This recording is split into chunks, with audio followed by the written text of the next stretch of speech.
CADEFI les da la más cordial bienvenida al evento de hoy. Comenzamos.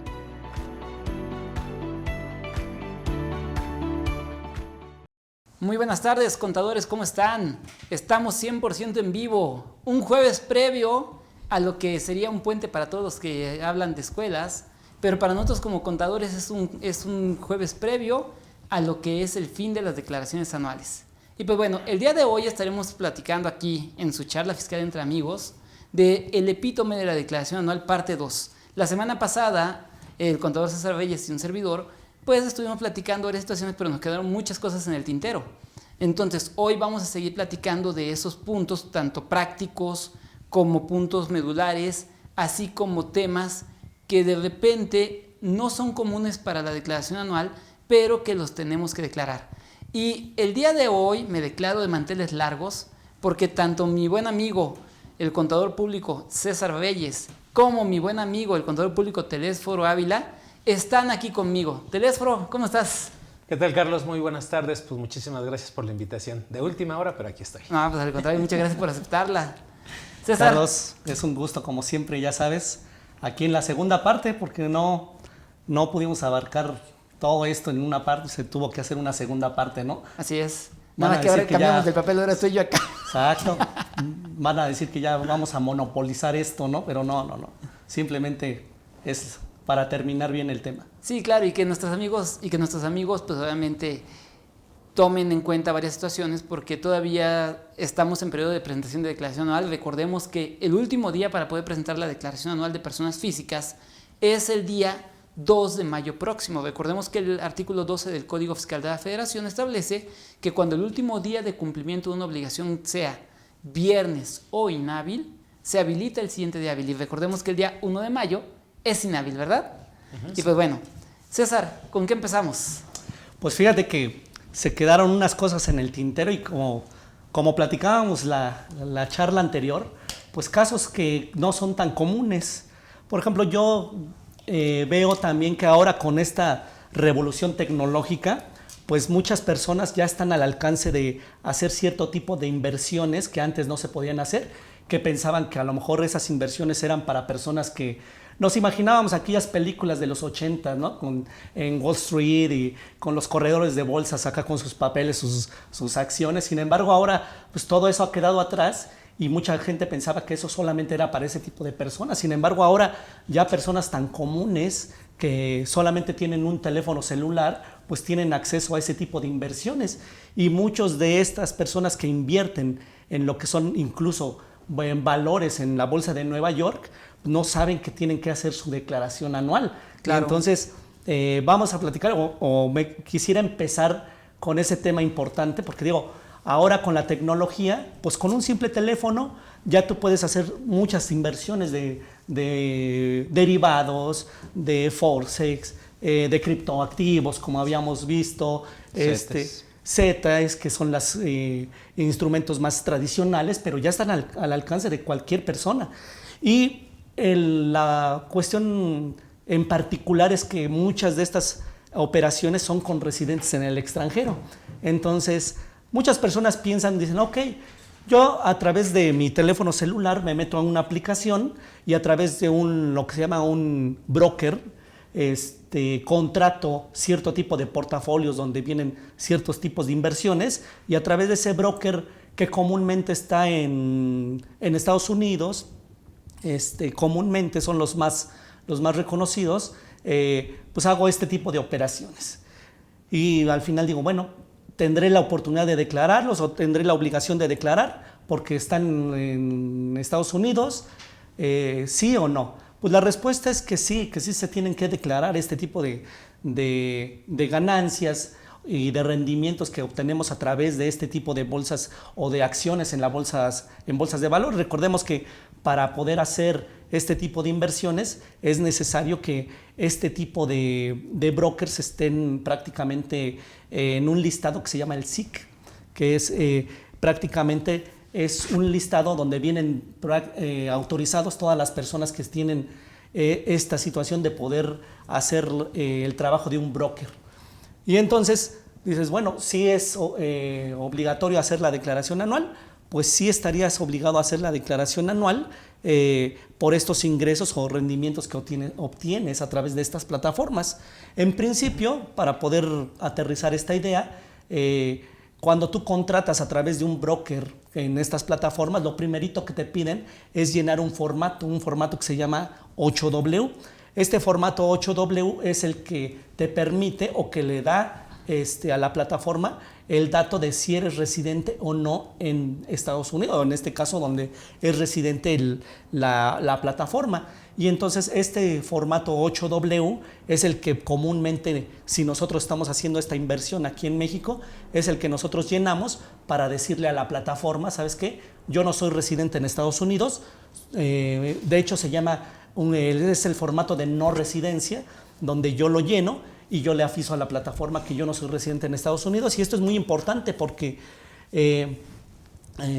si no eres residente o llenas este formato donde mencionas que no eres residente en Estados Unidos, pues la plataforma en primera instancia no te retiene el impuesto. Así es. Entonces es muy importante este formato. ¿Por qué? Porque muchos lo desconocen y dicen, si yo no lleno este formato y hago estas operaciones, pues allá en la plataforma me va a retener el impuesto, cuando realmente, si podemos recordar, el impuesto sobre la renta, a pesar de que muchos mencionan lo que es el artículo 31, fracción cuarta, que son las obligaciones de los mexicanos, realmente el impuesto sobre la renta no se paga por nacionalidad, sino se paga por residencia.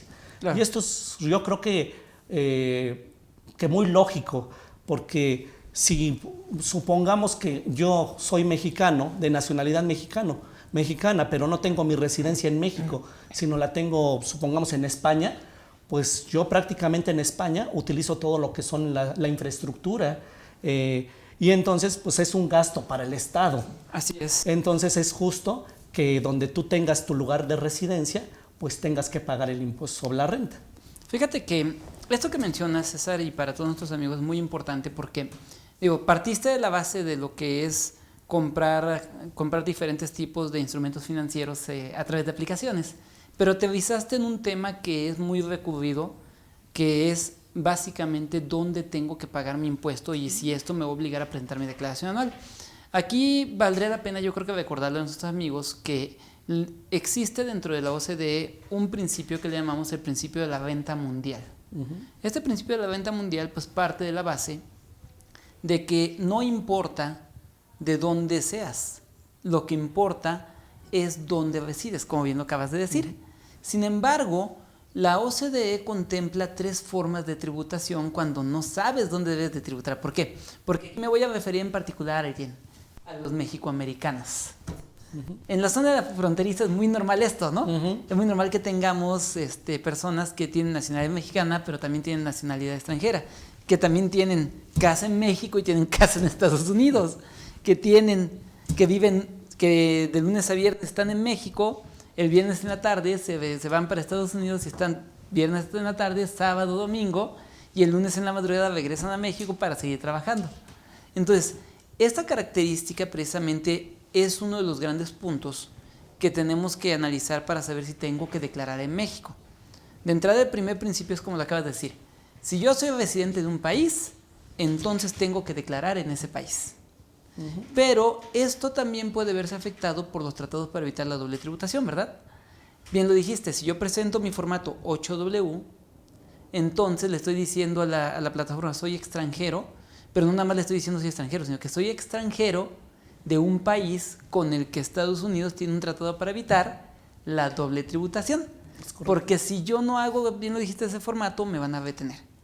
Entonces, ahí es donde viene el gran punto de por qué no nos retiene el impuesto. Pero ¿cuál es el impacto de que no nos retenga el impuesto, César? ¿Qué pasa en la declaración anual con eso? Ok, en este caso fíjate que es muy importante porque también hay que distinguir, porque existen este tipo de ingresos que haces a través de una plataforma digital, a través de un broker que está en Estados Unidos y que tiene su residencia en Estados Unidos. Y para estos efectos, este tipo de ingresos, pues como lo habías mencionado en la sesión pasada, pues pertenecen al capítulo de los otros ingresos. Claro. El artículo 142, fracción cuarta, nos menciona precisamente ese tipo de ingresos que tienes a través de este tipo de plataformas, residencia en el extranjero. Y no es lo mismo porque también existen personas que también cotizan en la bolsa de valores, pero recordemos que, bueno, aquí la bolsa de valores pues, es una institución meramente nacional. Y entonces es muy importante conocer esta diferencia. ¿Por qué?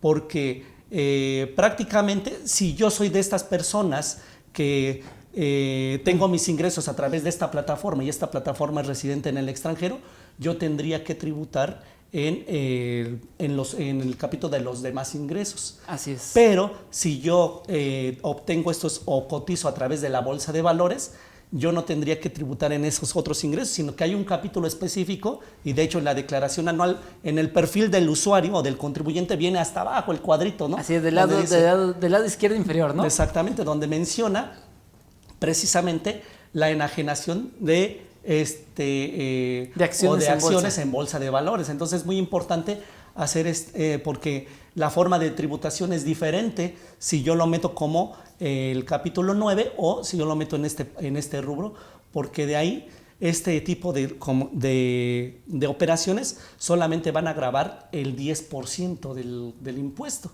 Claro. Entonces es muy importante tener esa distinción, porque si tú lo metes en otros capítulos, ya pagas diferente. Entonces, exactamente, habrá una gran diferencia y más aún si no te retuvieron el impuesto, como claro. ya habíamos dicho. Entonces es muy importante tener esta diferencia entre, oye, ¿dónde va a ir en el capítulo de los demás ingresos o en este apartado especial que es en la enajenación de acciones en la bolsa de valores? Entonces, si yo lo meto en otros capítulos, es muy probable que salga un impuesto pues demasiado alto, ¿no? Y si lo meto en el capítulo exacto donde debe de ser, sí, solamente me van a retener el 10%, porque estas operaciones en bolsa de valores, la retención máxima es del 10%. Así es. Entonces es muy importante tener esa diferenciación y saber a dónde la vamos a incluir, ¿no? Aquí es un tema importante. Recordemos que cuando tú tienes acciones en bolsa y las vendes, como tal, técnicamente no hacemos el cálculo, nada más lo único que hacemos es alimentar realmente la declaración. ¿Por qué? Porque tenemos dentro de la Bolsa Mexicana de Valores, y bueno, no nada más dentro de la bolsa, sino que en general, porque recordemos que México tiene dos bolsas, la famosa Vive y la famosa BMV. Entonces, existe dentro bueno, por la Hacienda, un instituto llamado Indeval. El instituto llamado Indeval lo que va a hacer es va a calcular precisamente la ganancia que en su caso obtuviste en esa venta, certificando que verdaderamente fue así. Y nos van a expedir un CFDI con esa información. CFDI que es el que nosotros vamos a tener que alimentar en esta sección, ¿verdad? Sí, de hecho, para las personas que hacen este tipo de inversiones, siempre deben ser a través de un broker, precisamente autorizado por el SIC, como bien mencionaba. La obligación que tiene este broker en todos los casos es expedirte una constancia donde vienen prácticamente el total de las operaciones. Imagínate, Carlos Telésforo, en un día una operación de este tipo de brokers, no nada más hace una operación, sino hace en promedio, un broker de una persona hace en promedio 300 movimientos en un solo día. Entonces imagínate estar metiendo 300 movimientos en un solo día. Entonces el broker tiene la obligación de expedirte una constancia donde vengan ya un resumen de los movimientos, donde obviamente en todas estas operaciones que hace diario, algunas vas a perder, otras vas a ganar, otras vas a perder o vas a ganar, y así sucesivamente, pero ya el broker, para alimentar la declaración anual, te va a expedir una constancia donde venga el total de las ganancias que tuviste, el total de la pérdida y en todo caso si hay alguna retención del impuesto, y eso es lo que tú tienes que alimentar en la declaración anual. Al final de cuentas, la diferencia aritmética pues nos dará o una pérdida o una ganancia, que esa es la que va a causar el 10% del impuesto, ¿no? Vamos a echarle un poquito de condimento a esto, porque yo creo que aquí, Telésforo, tenemos una situación medio particular, que es una prestación que de repente dan las empresas, que es que te permiten comprar un paquete de acciones. ¿Qué tanto, Telésforo, esto que estamos ahorita comentando afectaría realmente en esa prestación que te da la empresa, de que te deja comprar un paquete de acciones, la conservas unos 2 o 3 años y ya luego te permiten revenderla y te la compran a un valor obviamente sustancialmente alto? ¿Qué tanto nos afectaría aquí? Bueno, fíjate que Pues ahorita yo pensando en todo esto que están comentando ustedes, he tenido esa oportunidad de tener personas físicas con diferentes tipos de ingresos. Ahorita voy a hacer comentarios importantes sobre todo lo que he vivido, de haber presentado ayer 8 declaraciones en un solo día, la semana anterior 6 declaraciones y me faltan 3 declaraciones, ¿no? Qué presumido, ¿verdad? No, digo, son clientes que ya vienen desde hace algunos años, ¿no? Pero que la verdad todo lo que les voy a comentar creo que también es así de importante porque, sí, claro. Porque de momento tienes que estar cuestionando a los empresarios. Sí. En donde, oye, enajenó un inmueble, ok, ¿tiene usted ahí los documentos del notario? Sí, aquí los tengo.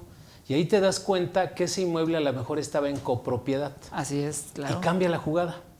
Cambia la jugada. Ahorita les platicaré en su momento todo lo que uno vive y por qué es importante preguntarle todo, porque además en los estados de cuenta bancarios, que también hay que analizarlos, ahí es donde te das cuenta de luego movimientos raros. Y oiga, ¿y esto de qué es? Así o es. sea, hoy llenar una declaración, en principio sí es fácil llenar la declaración, pero lo que nos cuesta trabajo es identificar, hacer esa conciliación entre los movimientos que dice César, todos los movimientos que incluso no nada más un broker, los que hace uno día con día. Exacto. Tú te dicen, oye, toma de tus honorarios, no sé, 100,000 pesos. Ya estás pensando en cómo mover esos 100,000 pesos. Si de ahí tienes que pagarle a alguien y tienes que... Y ese pago es deducible, no es deducible, gastos médicos incluso. Y bueno, voy a aprovechar de una vez para hacer mi revisión médica y cómo hacer ese gasto deducible, ¿no? Entonces, con respecto a la pregunta que me haces, fíjate que yo tuve la oportunidad hace muchos años de que se utilizaba como una simulación. Okay. Era una simulación en donde no se pagaba nada de impuesto sobre la renta. Así es. Entonces, ¿qué es lo que hacían esos empresarios? Dicen, oye, te debo PTU. ¿Sí? Ya ves que ahorita incluso está la PTU ya muy cerca. Te debo PTU o te debo aguinaldo o te debo... ¿Sabes qué? Te voy a dar acciones. Te voy a dar en sustitución de esa remuneración o de esa gratificación adicional que te querían dar o bono, lo que sea. Y te daban las acciones y luego ellos mismos te las recompraban. Entonces, en ese sentido, pues no había como que dentro de la ley del impuesto a la renta considerado ese gravamen. Entonces, por lo tanto, por ahí utilizaban una forma de poder remunerar a los trabajadores sin tener que pagar ningún impuesto sobre la renta, ¿no?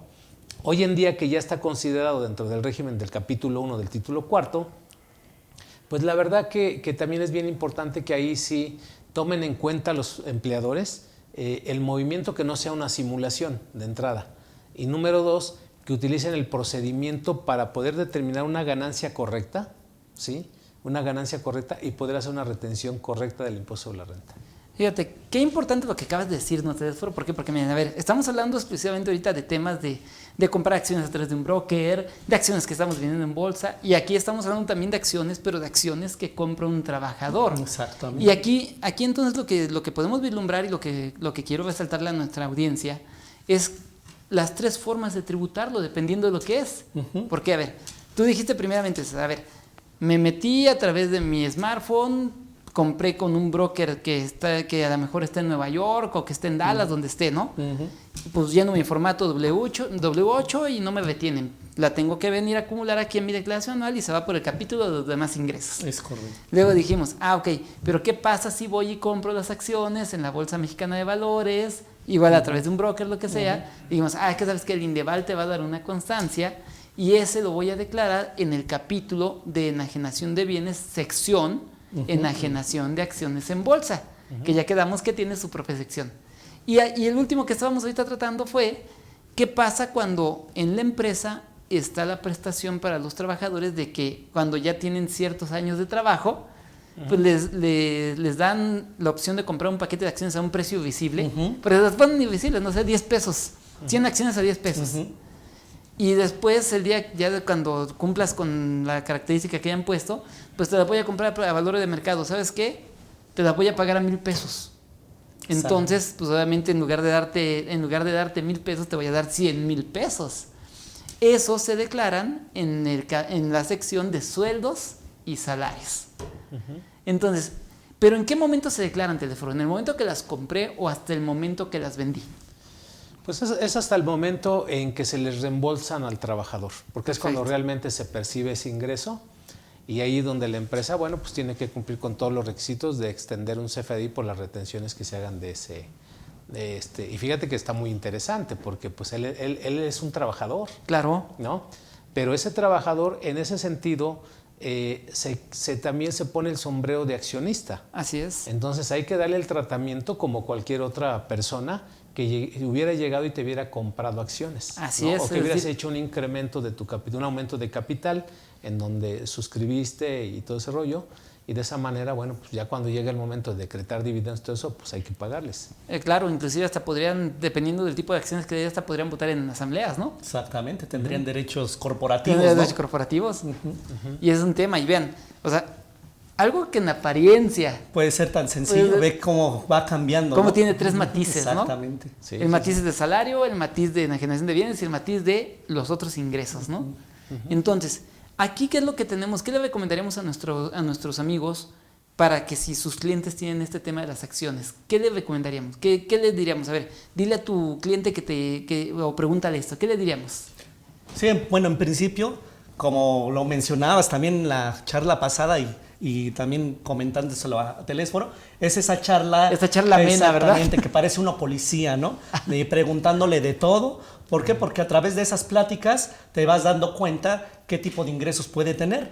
Y en principio, decirle al cliente, ¿sabes qué? Yo soy como tu médico. O sea, si tú vas al médico y le mientes sobre tu estado de salud, pues obviamente el diagnóstico que él pueda dar pues va a ser erróneo, o la cura o la solución o el medicamento no va a ser el efectivo. Lo mismo nos pasa a nosotros.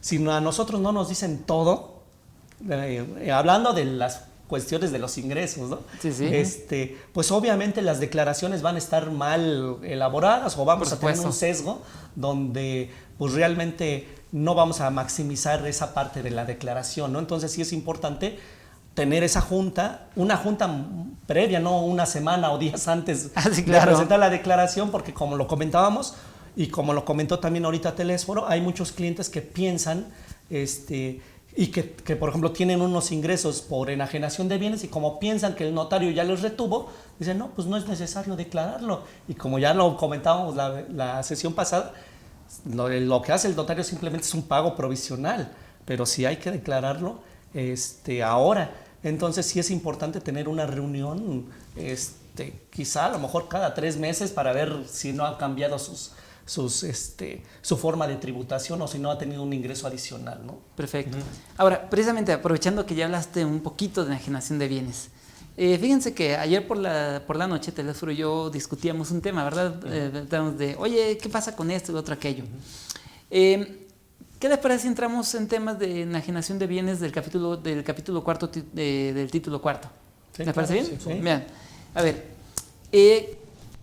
obviamente tenemos que partir de la base de que tenemos 2 tipos de bienes por materia jurídica. De hecho, el Código Civil Federal en el 750 en adelante nos dice que los bienes se van a dividir en muebles e inmuebles. Y nos dice que los inmuebles, a su vez, se pueden dividir, obviamente, en lo que son todo lo que está anclado a la tierra, un árbol, una casa, un vaso reductor, etcétera, ¿no? Pero también en los derechos que de estos derivan, como por ejemplo el usufructo o la nuda propiedad. Por el lado de los bienes muebles, nos dice que también pueden ser de 2 tipos, igual, los tangibles, por ejemplo, este escritorio, y los intangibles, por ejemplo, una marca, una patente, entre otros, ¿no? Entonces, todos estos, nos dice ese capítulo que si yo los enajeno, voy a tener que hacer un pago provisional primeramente, ¿verdad? En este caso, ¿de cuánto es el pago provisional, Telésforo, que tenemos que hacer ahí? Del 20%. Sobre el ingreso directo, ¿verdad? Es decir, no le quito nada, con algunas excepciones, como es el caso de los bienes inmuebles, ¿verdad? Pero sin embargo, de manera genérica, tendríamos que decir que este tipo de enajenación de bienes se va al 20%. Pero aquí tendremos que hacer una distinción muy importante, César. ¿Qué pasa si yo estoy inscrito y tengo dada de alta una actividad empresarial, ya sea de reciclo o ya sea de régimen general de ley, y hago esta misma enajenación de la que estamos hablando? ¿Tendría que entrarle al mismo 20% de pago provisional o puedo acumularlo diferente? No, aquí, Obviamente el capítulo de enajenación de bienes es para, o fue pensado para personas que hacen este tipo de actividades y que no son de manera espontánea o vamos a llamarlo cotidiana, ¿no? La hago una vez y me voy al capítulo de enajenación de bienes. Sin embargo, cuando ya tengo una actividad, en este caso una actividad empresarial, pues esa enajenación yo la tendría que acumular a mis demás ingresos por la actividad empresarial. Lo mismo que pasa, por ejemplo, con personas morales que también enajenan cierto tipo de sus bienes y ellos acumulan esa ganancia, porque es la ganancia la que se acumula a sus ingresos que tienen de su actividad preponderante, ¿no? Sí, que obviamente aquí es importante nada más recordar que aunque yo tenga la actividad empresarial, como bien lo dijiste, lo acumulo a mis ingresos, pero la mecánica para tener esa ganancia sigue siendo la que marca el capítulo 4, ¿no? Exacto. Es decir, aunque yo tenga actividad empresarial, no significa que si vendí mi bodega y me dieron 10 millones, que los 10 millones los voy a acumular. No, hago la mecánica de que marca el capítulo 4 y la ganancia que me dé, esa ya la acumulamos, ¿no? ¿Vale? Que es un tema importante. Ahora, precisamente partiendo de esta base, entonces aquí hay ciertos temas particulares que tenemos que cuidar a la hora del llenado de una declaración anual cuando hablamos de enajenación de inmuebles. ¿Cómo llenamos una enajenación de inmuebles en una declaración anual del Tesoro?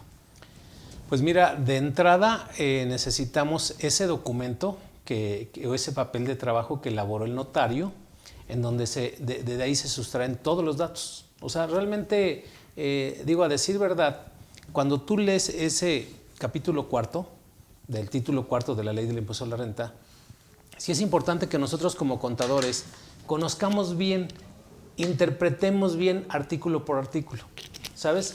En mi experiencia de todos estos años que he elaborado declaraciones, y la verdad que siempre me he quedado con las ganas de darles un curso, un taller práctico, en donde pues tener todo este tipo, de platicarles realmente esas experiencias, ¿no? Como en este caso, César, que les digo, a ver, vamos a empezar, aunado a lo que tú comentabas, vamos a ver primero si la persona está registrada en su constancia de situación fiscal como enajenante de acciones, ¿sí? Obvio que esa actividad como tal pues no la vamos a encontrar porque es un acto esporádico, ¿no? O enajenación de inmuebles es un acto esporádico. Entonces, en la constancia de situación fiscal no lo vas a encontrar porque es un acto esporádico. Sin embargo, ¿por qué es importante conocer la constancia de situación fiscal? Porque ahí te vas a dar cuenta que a lo mejor tiene otros regímenes, honorarios, arrendamiento, dividendos, reciclo, etcétera, etcétera. Entonces ya desde ahí dices, quiere decir que aparte de este acto esporádico, tiene otro tipo de ingresos. Entonces ya en la práctica lo que se hace es, a ver, préstame esa documentación para yo empezar a llenar la declaración. Entonces, punto número 1, me dicen, ¿en cuánto vendiste el inmueble? ¿No? Y ahí hay que separar o hay que poner de manera conjunta el valor de la enajenación. Oye, vendiste, ejemplo, yo el día de ayer, de una sola persona tuvo la necesidad de vender 2 inmuebles el año pasado. Ok. Su departamento lujoso y por otra parte un local comercial. Fíjate, en el mismo año vendió, en el mes de marzo y en el mes de agosto, vendió los 2 inmuebles. Pero resulta que el inmueble del departamento lo habitó, ¿sí? Entonces ahí, en ese sentido, tenemos una enajenación del inmueble en donde no separó el valor del terreno ni el valor de la construcción, ¿sí? Su casa habitación la tenía así como que cuando él la compró, a él le dieron de manera conjunta el valor comercial. Entonces, obvio que cuando tú la vendes, pues tampoco tienes sí lo puedes separar, pero a él no le convenía. Entonces él dijo, ok, yo vendo el inmueble de manera conjunta, terreno y construcción, y le voy a dar un precio, ¿sí? 15 millones de pesos. Ahí está la enajenación. Pero ahora te pregunta la misma declaración, ¿cuál fue el costo? Exacto. Entonces tienes que determinar el costo actualizado, dice, o la parte, en este caso, la parte exenta. ¿Qué le convenía más aquí al contribuyente? La parte exenta, porque lo habitó. Entonces, de esos 15 millones, quítale 5 millones ya de la exención. Ya tienes una base de 10 millones. De 10 millones, sí, claro. ¿sí? Porque en el costo, pues le iba a quedar un poco menos, ¿no? Oye, pero aparte tuvo gastos de correduría, de mantenimiento previo a la venta, tal. ¿Cuánto? Pues $1,000,000. Entonces ya de los 15 millones ya le quitaste 5, te quedan 10, menos 1 de mantenimiento y gastos de comisión, ya te quedan 9. Esa se le llama ganancia acumulable. Y de esa ganancia acumulable te dicen, bueno, que esa ganancia acumulable total de la enajenación, entonces vas a separar una parte para sumarle a los demás ingresos de que tuviste en el ejercicio. Por eso la importancia de saber qué otro tipo de ingresos. Y ahí cuando volteo y digo, pues mira, tuvo ingresos por intereses, tuvo ingresos por honorarios, tuvo ingresos por salarios, tuvo ingresos por pensión, tuvo ingresos.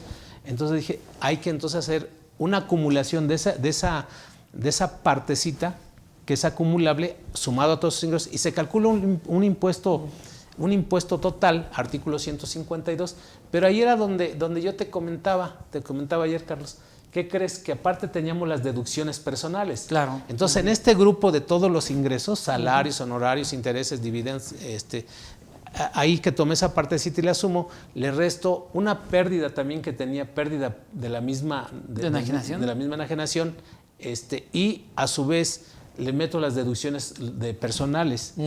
Y entonces eso me merma tanto todos ese tipo de costos y de gastos, que a final de cuentas el impuesto de todos esos ingresos otros acumulables, ¿qué crees que era? El 4.5%. Y se me hizo muy baja la tasa de interés del 4.5%, pero era precisamente porque aplicamos todas esas deducciones a esos ingresos acumulables. Entonces, esa tasa del 4.5% se le aplicó al demás ingreso no acumulable por la venta de esos inmuebles. Entonces estuvo padrísimo porque sin querer sale una estrategia donde le sale un saldo a favor muy alto al contribuyente, porque en el pago provisional pues sí le retuvieron lo que era, pero nunca se imaginó, ahí no se toman en cuenta deducciones personales y otro tipo de deducciones. Entonces, creo que el llenado como tal, porque tú me comentabas, oye, tú le debiste haber seleccionado ahí que si el impuesto lo vas a pagar conforme a los años que te lo van a ir pagando. No, porque aquí fue el pago en una sola exhibición, ¿no?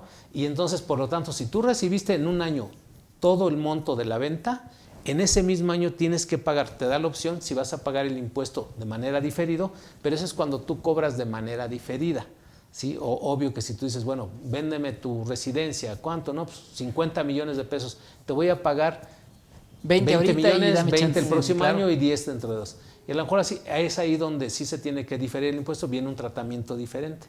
Entonces el número de combinaciones, por eso es importante que ahí era hablar con el contribuyente y de ahí sale en la parte emocional. Dice, bueno, es que este inmueble sí está en copropiedad. Entonces se debieron haber hecho 2 pagos provisionales.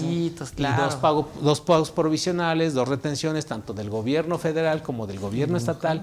Y entonces empiezas a involucrarte bien, de tal manera que dices, oiga, y la otra persona que es copropietaria, ¿ya presentó su declaración anual o no? La sorpresa, que no sabía que iba a presentar declaración anual. Claro. Y mira, sí. Y fíjate, y aquí hay un tema súper importante, porque recordemos que la copropiedad, fiscalmente hablando, tiene varias situaciones. Porque, uno, de entrada, la gente no está enterada. Y segundo, los que están enterados a veces no lo quieren hacer. Que esa es la otra cara de la moneda, ¿no? Que como ya les hicieron una retención o un pago provisional, piensan que ya es todo. Sí, o sabes que puede ser también de que como en la copropiedad las obligaciones, vamos a llamarlo, de administrativas, incluso también la de hacer pagos provisionales, las hace el representante común.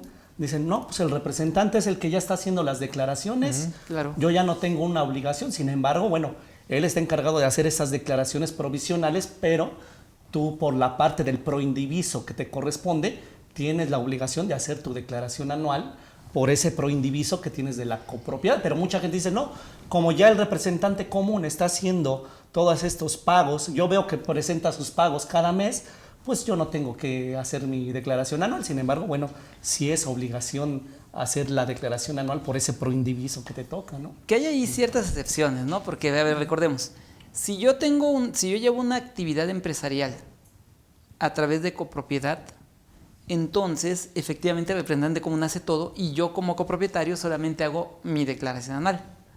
Pero si se trata de actividades de arrendamiento en copropiedad, ahí cada copropietario tiene que hacer su propio pago provisional y de todos modos también tiene que hacer su propio anual. Pero ahora fíjate. Excepto la expedición del comprobante fiscal, ¿no? Excepto la expedición del CFDI, exactamente, que es lo único que sí hace el representante común.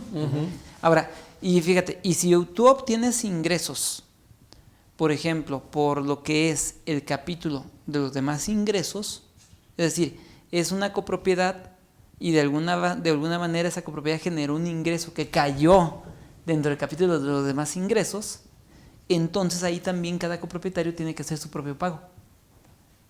Entonces, esta situación de la copropiedad tiene ciertas reglas, pero lo que acabas de decir, César, la confusión viene mucho por el tema del manejo fiscal del matrimonio.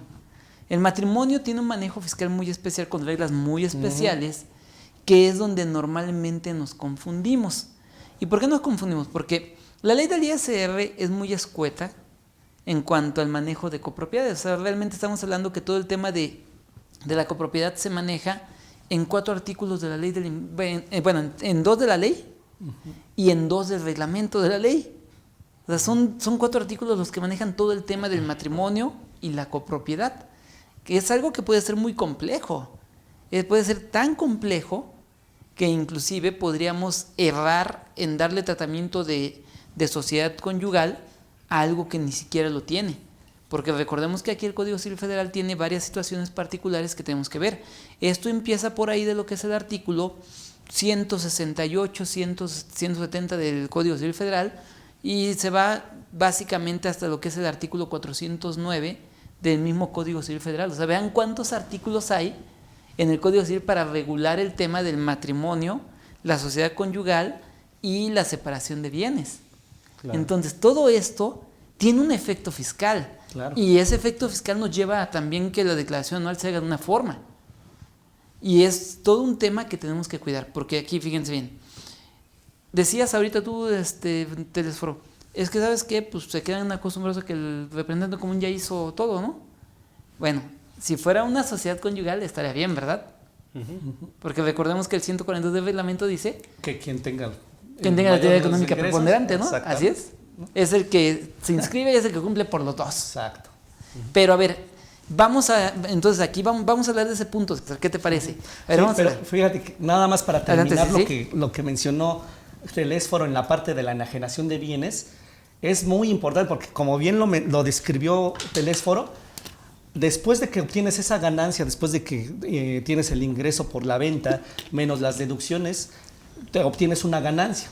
Y esa ganancia, como lo platicábamos, pues para hacer más justo el cálculo del impuesto, dicen, oye, esa ganancia no se generó en un año, sino se genera por 10, ejemplo, 15, 20, a lo mejor claro. Yo fui propietario del bien 10 años. Entonces, dice, esa ganancia se generó en 10 años, en los años en los que tú fuiste propietario del bien. Y entonces, dices, no es justo que una ganancia generada en 10 años la acumules en una tarifa anual. Entonces, por eso es cuando dice, ok, la ganancia obtenida en la enajenación, divídela entre el número de años que fuiste propietario del bien sin exceder de 20. Y al cociente, ese cociente réstaselo de la ganancia y el resultado súmaselo a los ingresos acumulables. Lo que estás haciendo es, de esa ganancia total de 10 años, le estás quitando una parte que es la ganancia, vamos a llamarlo anual, y se la estás aplicando a los ingresos acumulables. Claro. Y si tienes ingresos por actividad empresarial, intereses, el arrendamiento, la sumas a eso. El problema, ¿sabes qué es, Carlos Telésforo? Es que, como bien dicen, el notario me retiene sobre el 20% y me hace el pago provisional. Yo ya tomé la ganancia no acumulable de la enajenación, la sumo a mis demás ingresos acumulables y lo que dicen, ¿qué vas a hacer con la ganancia no acumulable? De hecho, es un concepto que platicábamos que solamente en 2 capítulos de la ley del impuesto sobre la renta menciona ganancia no acumulable. En el capítulo 1, que es la de salarios, cuando es una indemnización, y en el capítulo de la enajenación. ¿Qué vas a hacer con esa ganancia no acumulable o de los 9 años anteriores? Dice, no te preocupes, lo vas a hacer a través de una tasa. Tú vas a tomar el total de los ingresos acumulables, que es la parte de la ganancia acumulable de la enajenación, intereses, actividad empresarial, arrendamiento, dividendos, bla, bla, bla, bla, bla, bla, las deducciones personales, y réstale y calcúlale el impuesto sobre la renta. Y de ahí saca una tasa,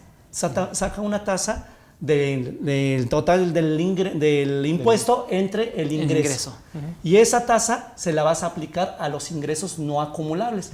El problema aquí, Carlos Telésforo, es de que yo vengo de una retención de esa enajenación del 20%, pero si yo tengo otros ingresos y esos ingresos ya trasladados a la tarifa, a lo mejor la tasa efectiva es del 30, 35, entonces, ¿sabes qué? Yo tengo un ingreso no acumulable que se hizo un pago provisional sobre una tasa del 20%. Si yo le aplico una tasa efectiva ya mayor, sí, claro. Ya mayor, que por ejemplo vamos a irnos a un extremo. Un asimilado del 35%. Al 35%, oye, entonces ahí es donde en la declaración anual me va a botar esa diferencia del 15%. Si estamos hablando de una ganancia no acumulable de 1 millón de pesos. Es muy alto. El diferencial, que es el 15% de la tasa, va a ser 150,000 pesos. Entonces, de entrada ya voy a pagar 150,000 pesos claro. por ese diferencial. Entonces, como dicen, es importante tener o prever esta situación, porque muchas veces, no, me hizo la retención el notario, no tengo ningún problema. Oye, pero todavía tienes otros ingresos que son ingresos muy considerables y que al momento de acumular esa ganancia en la declaración anual, ese diferencial de tasas, ya cuando le aplicas esa tasa a los ingresos no acumulables o a la ganancia no acumulable, pues es lo que te va a provocar que en lugar de saldo a favor, tengas una sorpresa de un impuesto a pagar, ¿no? Y fíjate, esto que mencionas, César, está bajo una premisa muy curiosa, porque imagínense el siguiente escenario, que yo creo que va a ser de muchas personas. Pues resulta que pues se me ocurrió abrir mi actividad como Uber, compré un carrito, allá anda el carrito trabajando de Uber, obviamente tengo un inmueble, hago la venta. Entonces por Uber obtengo ingresos 400,000 pesos y vendí el inmueble 3 millones de pesos. Obviamente tengo que hacer ahorita mi declaración anual porque por los ingresos que obtuve de Uber no puedo estar en pago definitivo, porque recuerden que ahí el límite son 300,000, ¿verdad? Entonces tuve 400, tengo que hacer anual. Y aparte, pues obviamente obtuve el ingreso por enajenación de bienes 3 millones, donde pongámosle que te queda una ganancia acumulable de 2. Entonces tú dices, pues seguramente me va a dar saldo a favor. No. Ahí el problema no es la enajenación del bien. Ahí el problema es la plataforma tecnológica. La gran mayoría de los contribuyentes que tienen plataforma tecnológica, combinado con cualquier otro capítulo que sea, les está dando impuesto a cargo. ¿Por qué? Porque en la plataforma te retienen bien poquito. Exactamente, es la retención que retiene solamente la plataforma. Ya cuando lo trasladas a la declaración anual, es lo mismo, el diferencial de tasas es lo que te provoca impacta. Precisamente el impuesto a pagar, ¿no? Ahí el detalle es que no te da la opción de meter deducciones. En el provisional no, en el anual sí. En el anual sí. Ok. Pero ahí entonces es donde baja la tasa, ¿no? Pero aún así, con todo y eso, aún así, sea tu utilidad del tamaño que sea, lo acaba de decir César. Al final del día, por ejemplo, como Uber te retuvieron el 2.1% y así te la llevaste todo el año. Y cuando llegas al anual, pues supongamos que metiste suficientes deducciones, lo que sea, y quedaste en la tasa del 6.1. Entonces dices, 2.1 con 6.1 de todo va a haber un 4% diferencial que vas a terminar pagando.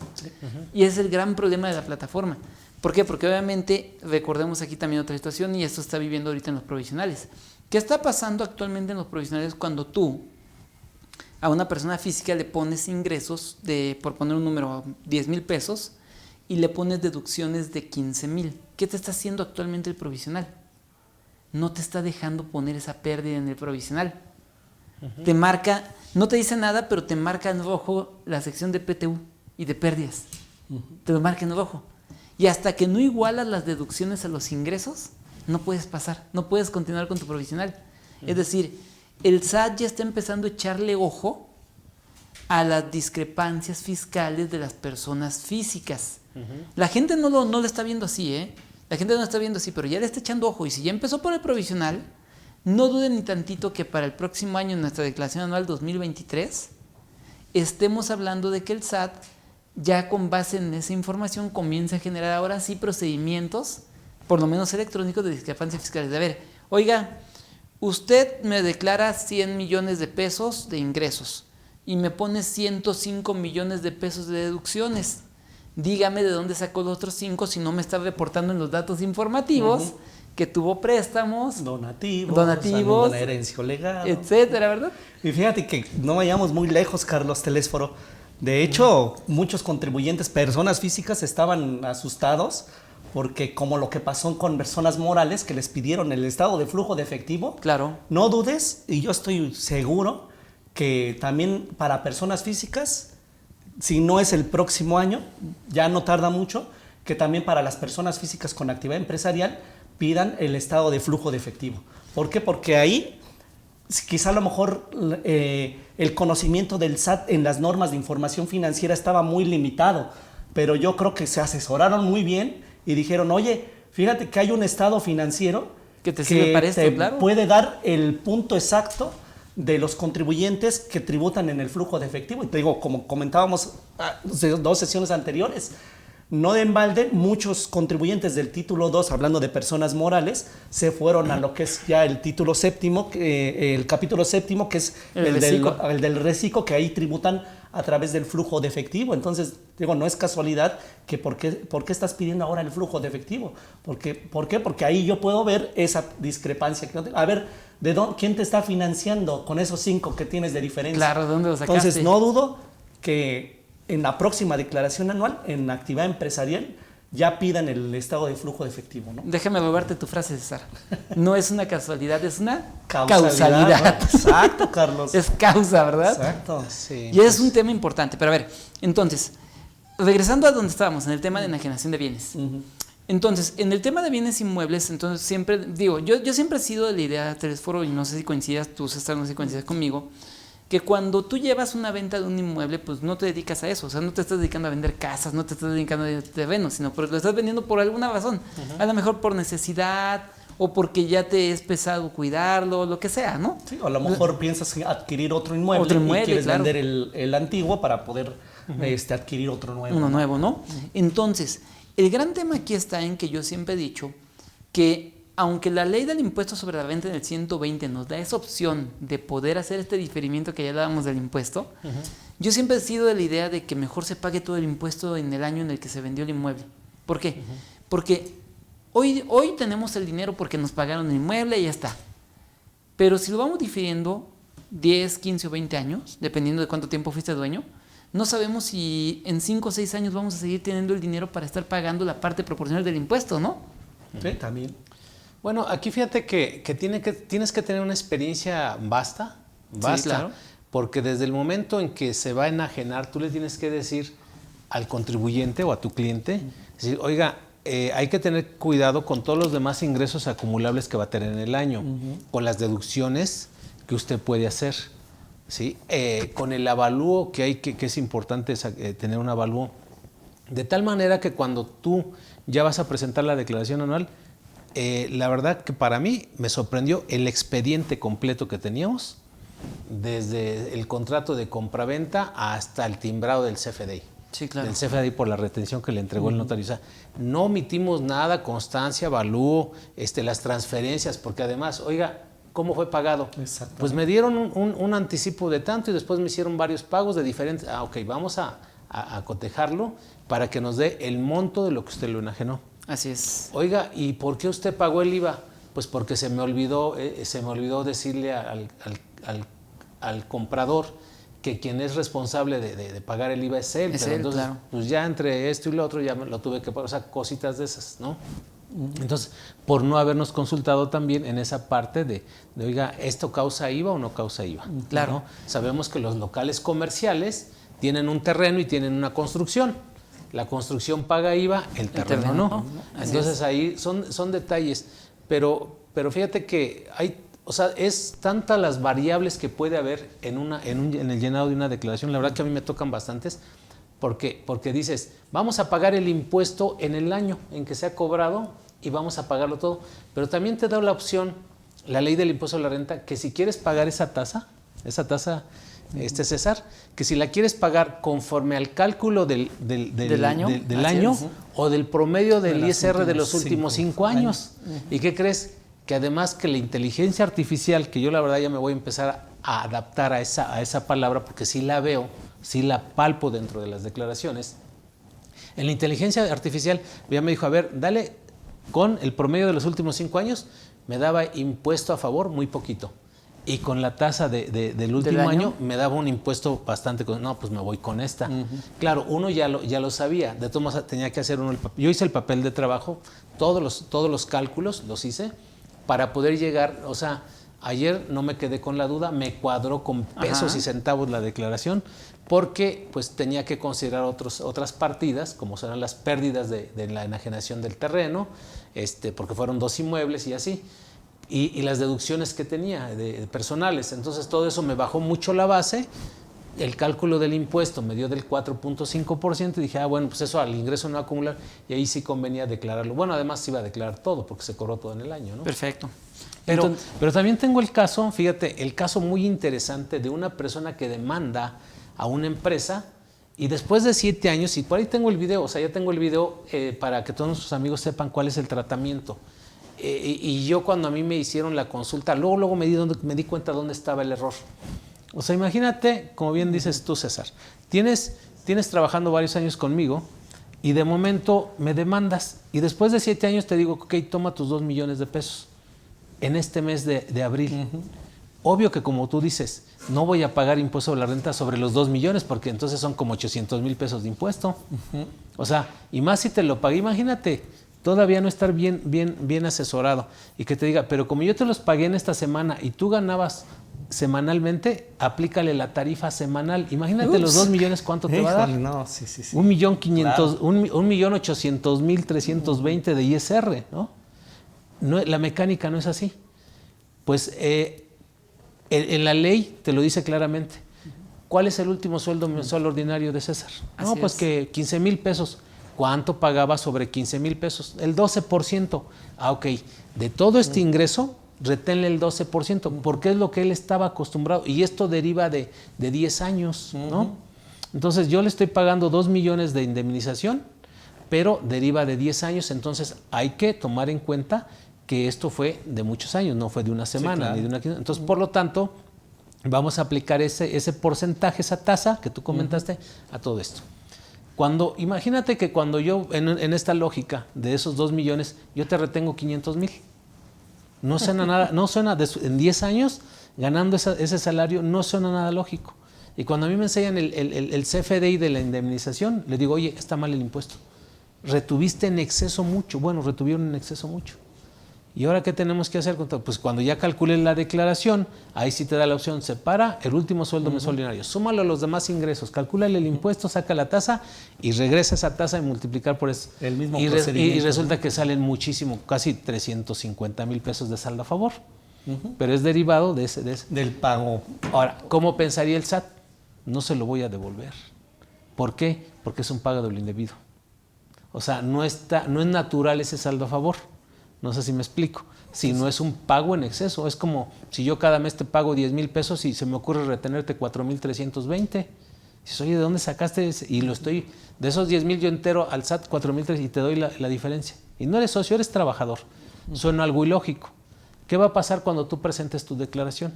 Hay un saldo a favor. Mi duda es, ¿lo devuelve el SAT o no? Porque es un pago de lo indebido. ¿Crees que sea un pago de lo indebido? Sí, porque la retención, la ley te dice que la aplicación, la ley es de aplicación estricta y yo sobre 10,000 pesos te debí haber retenido nada más 830 pesos. Sí, es como el pero yo sacar la tasa efectiva y es el que paga la indemnización está obligado a hacer esa retención sobre la tasa efectiva. Claro. Ellos lo hicieron aplicando la tarifa, así es. No la tasa efectiva. Ahora, sí. Y me retuvieron. Ya en la declaración anual, digo, ok, está bien, me retuviste en exceso. En la declaración anual hago el procedimiento como debe de ser, de la ganancia que yo tengo o del total de la indemnización, réstale el último sueldo mensual, lo mismo que en la enajenación, y determino ya mi impuesto. La determinación del impuesto es conforme a la ley del impuesto sobre la renta, ya en la declaración anual. Ya lo hemos visto. Y la retención, digo, si tú demuestras que está pagada. No, ojo, te voy a decir por qué. El visor que le llaman, no sé, yo ni lo uso, ¿eh? El visor de nómina. Pero el visor de nóminas te está diciendo, la retención debió haber sido de tanto sobre los 10,000, tanto, y enteraste tanto, tienes saldo a favor. O sea, ya por ahí, en esa inteligencia artificial te van a decir, eso es un pago de lo indebido. Yo no estoy a favor del SAT, pero sí te quiero decir que si nosotros no calculamos los impuestos como debe ser, como en este caso, que le retuvieron, pues, vamos, lo que se equivocaron y le aplicaron casi la tarifa mensual a todo el ingreso de los 2 millones de pesos. Entonces, obvio que se disparó el impuesto. Y ahora dice el SAT, pero si eso yo lo tenía en mi bolsa, el SAT, yo pienso como SAT, si yo lo tenía en mi bolsa, ¿por qué ahora me dices que quieres que te lo devuelva? Yo hasta me lo gasté. Yo estaba, tú eres el contador y me dijiste que le retuviste 500 y me los enteraste a mí. Y ahora me dices que hay que regresarle 300,000, que porque tú te equivocaste. Entonces, a eso voy. Hay que tener mucho cuidado. Ahorita eso, le dije, pues haz la solicitud del saldo a favor de manera manual, porque no va a proceder en automático, pero quizá te enfrentes a algo así, donde el SAT dice, oye, ¿qué crees? Pues vamos, lo que tú hiciste, esa retención, no fue conforme a la ley, ni conforme al reglamento.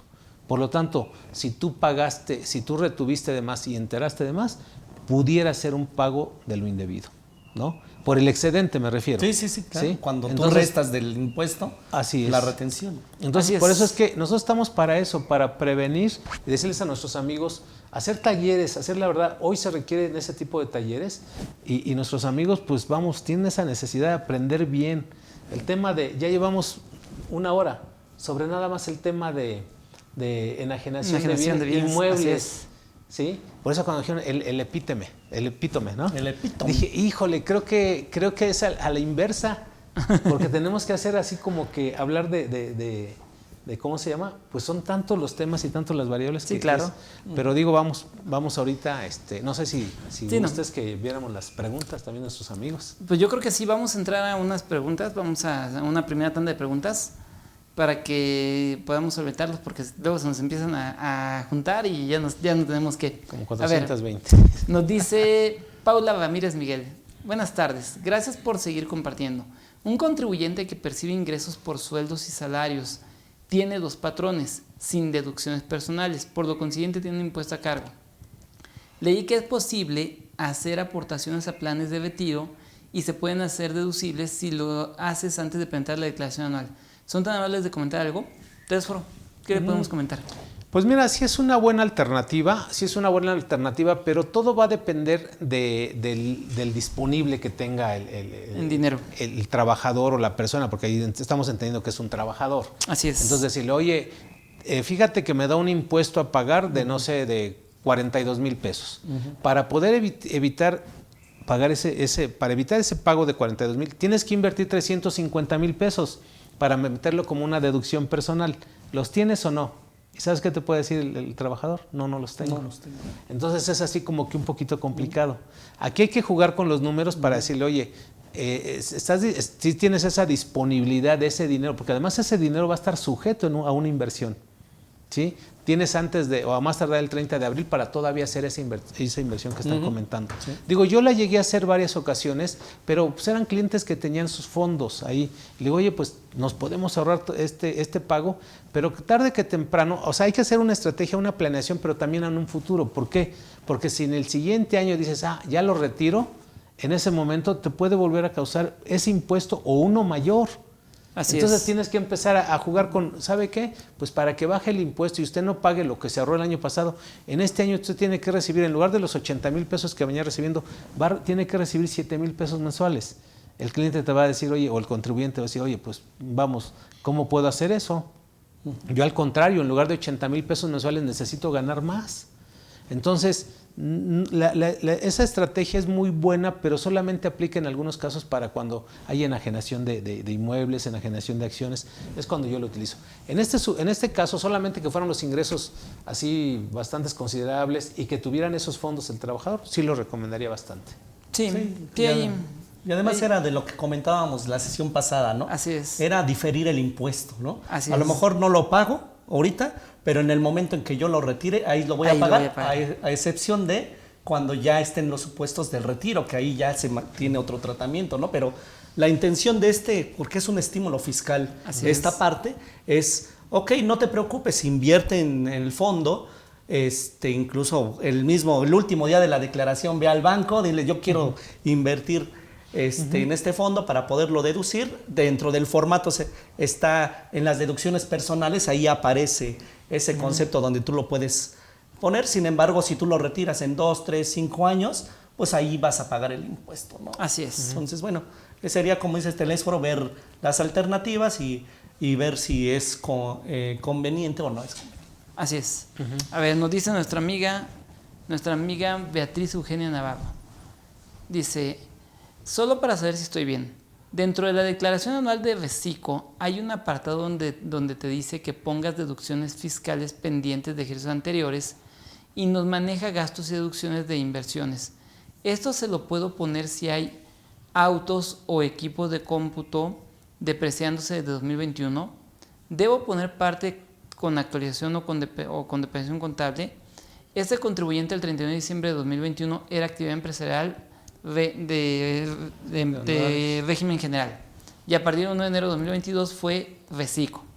Ok, sí, efectivamente. De hecho, recordemos que eso viene por lo que nos marca el artículo segundo transitorio en lo que es la fracción 11 del decreto de reforma fiscal de 2022, que ahí es donde mencionó que todo aquello que era deducible para los fines de cuando estabas en el régimen anterior y te cambiaste el Recico, que seguiría siendo deducible en el Recico.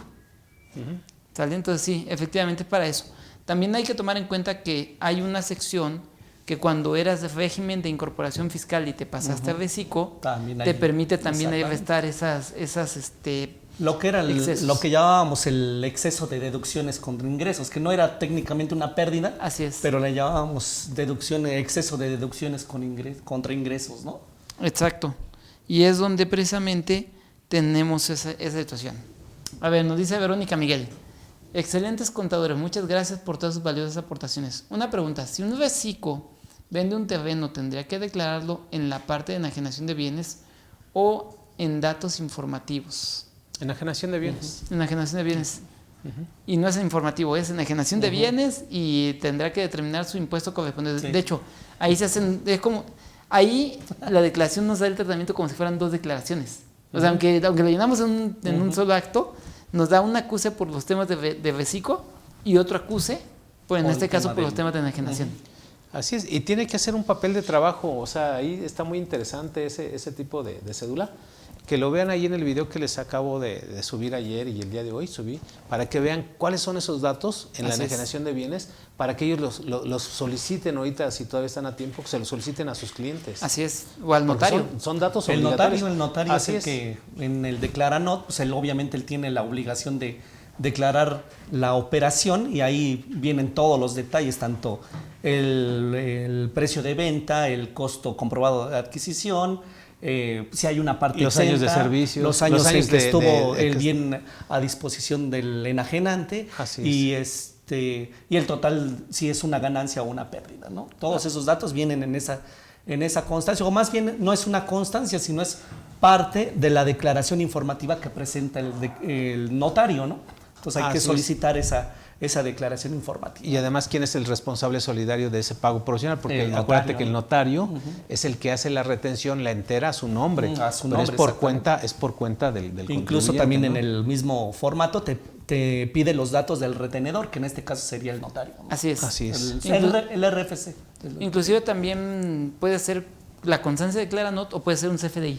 Sí, también. Sí, nada más que en el CFDI, como comentábamos ayer, mi estimado Carlos, que en el CFDI dice ISR retenido. Así claro, es un ISR que el notario retuvo y lo enteró. Y así viene en el CFDI de retenciones, es un CFDI de retenciones, porque el notario dice, él se encarga de todo. Dice, aparte, bueno, yo voy a hacer el pago provisional por cuenta tuyo y te voy a expedir un CFDI de retención. Y así viene CFDI de retenciones y ahí vienen esos datos. Pero dice ISR retenido. Entonces, cuando viene el llenado de la declaración anual, ahí te dice ISR retenido. Digo, desde mi punto de vista lo tienes que poner ahí, porque luego hay otro que dice pago provisional a la entidad federativa, pago provisional, y ahí es donde te confunde, ¿no? Exactamente. Pero hay otros casos en que los que sí haces tú el pago provisional como tal, ¿no? Donde el notario no te hizo la retención, hizo el pago por cuenta tuya, pero tienes que ponerlo como pago provisional. Sí.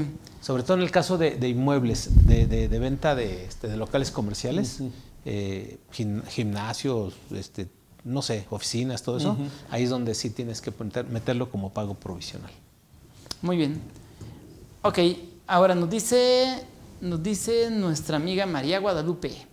Dice, buenas tardes, contador Carlos, contador César y contador Telésforo. Un gusto estar en su programa. Pregunta, ¿un médico persona física con actividad empresarial y profesional, honorarios, también da consulta en Cruz Roja?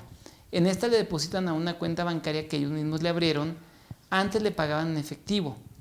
Ellos no le emiten recibo de nómina ni de asimilado a salarios. ¿Este ingreso para el médico puede entrar como donativo o el donante sea la Cruz Roja? Este no es fijo ni en fechas ni en montos, es muy variable cada mes y solo se refleja en la declaración anual como informativo en donativos. Son 171,000 pesos. ¿Algún comentario, César? Pues yo creo que esto no es un donativo No es como un tal donativo. y tendría que acumularlo en su declaración anual, aunque no le expidan ningún comprobante y le paguen en efectivo. Es un ingreso por un servicio que está prestando la Cruz Roja, independientemente de que no tenga las formalidades que pudiera tener en un servicio profesional, que es la expedición de un comprobante, etcétera, etcétera. No es un donativo, sería un ingreso, ¿no? Entonces tendría que declararlo. Así es mi opinión también. Yo tuve la oportunidad ahí de tener un cliente donde recibía prácticamente un salario, ahí sí era claro, era un salario de la Cruz Roja Internacional. Entonces, incluso fondeaban de diferentes países su salario para aquí en México. ¿A qué voy? Muy importante, esta persona que recibía, vamos a pensar, sus 20,000 pesos de salario y que estaba trabajando para la Cruz Roja Internacional en las oficinas de la Cruz Roja Internacional, ¿qué hacíamos? Él tenía que retenerse su propio impuesto cada mes y enterarlo, ¿sí? O sea, hay un formato en donde, bueno, a través del formato electrónico, tenía que calcular su mismo ISR como si fuera asalariado, como si él fuera el patrón, calculaba su ISR y lo enteraba mes con mes y al final del año presentaba su declaración anual. Entonces aquí hay que tomar en cuenta que debe haber un contrato, debe haber esa materialidad, esa razón de negocios. ¿Por qué motivo le están pagando? O sea, ¿realmente está como asalariado? ¿Está como profesionista? Si en este caso es por honorarios, entonces no es un donativo y hay que ver qué obligaciones tiene al ser una persona física que recibe un ingreso por honorarios de la Cruz Roja. Y entonces ya viene si paga el IVA, si no paga el IVA. Tendría que revisarse bien su caso, pero de entrada también, ¿no? Sí es contribuyente, pero no de donativos. Bueno, aquí quisiera ya nada más agregar porque bien le diste al tema, ¿no? Recordemos que la Cruz Roja Mexicana es una ONG, no es una AC, no es una SC, es decir, no es una persona moral constituida conforme a leyes mexicanas, sino que es una ONG, es decir, técnicamente es la Cruz Roja Internacional trabajando en nuestro país. Entonces, esa es la razón por la cual la Cruz Roja a este médico no le retiene el impuesto. Y como bien dijeron ustedes, tiene que acumularlo ahorita en la declaración anual y pagar el impuesto que le va a dar una muy buena cantidad. Bueno, nos dice Normando Hernández. Dice, buenas tardes. En una exclamación de psicología, no reconoce una pérdida, pueden hacer una declaración, no reconoce una pérdida de 2020. Se presentó una declaración complementaria para que reconociera la pérdida, pero a la fecha no la reconoce. ¿Qué se debería de hacer correctamente? Gracias. Híjole, bueno, pues son parte de las fallas que tiene también la propia plataforma en la declaración. No nada más ha sucedido en personas físicas, sino también en personas morales, que muy comúnmente tiene este error de no jalar las pérdidas fiscales que tenemos de ejercicios anteriores. La recomendación que hace el SAT al respecto de estas situaciones: presenta una declaración complementaria, espérate de 48 a 72 horas en lo que el sistema se actualiza para que puedas ya visualizar la pérdida fiscal, que son desgraciadamente ahora, pues esos datos son ya datos precargados, no podemos ni siquiera modificarlos ni editarlos. Y entonces la solución que da el SAT es: presenta una declaración complementaria, llena el rubro de pérdidas fiscales con pérdidas que hayas tenido, no nada más del ejercicio anterior, sino si tienes de 10 años anteriores, llénalo, presenta la declaración complementaria, espérate de 48 a 72 horas para que se actualice el sistema y ya verás reflejado el cambio y ya podrás amortizar las pérdidas que creas convenientes. Sin embargo, acá pues menciona que todavía no las reconoce. No sé si sea reciente la declaración complementaria o tenga menos de 48 horas, por eso no se ha actualizado, pero por lo menos es el plazo que se debe de esperar. Bien, aquí hay un tema, yo veo un tema todavía más de fondo, en este caso César Telésforo. Recordemos que es servicios profesionales.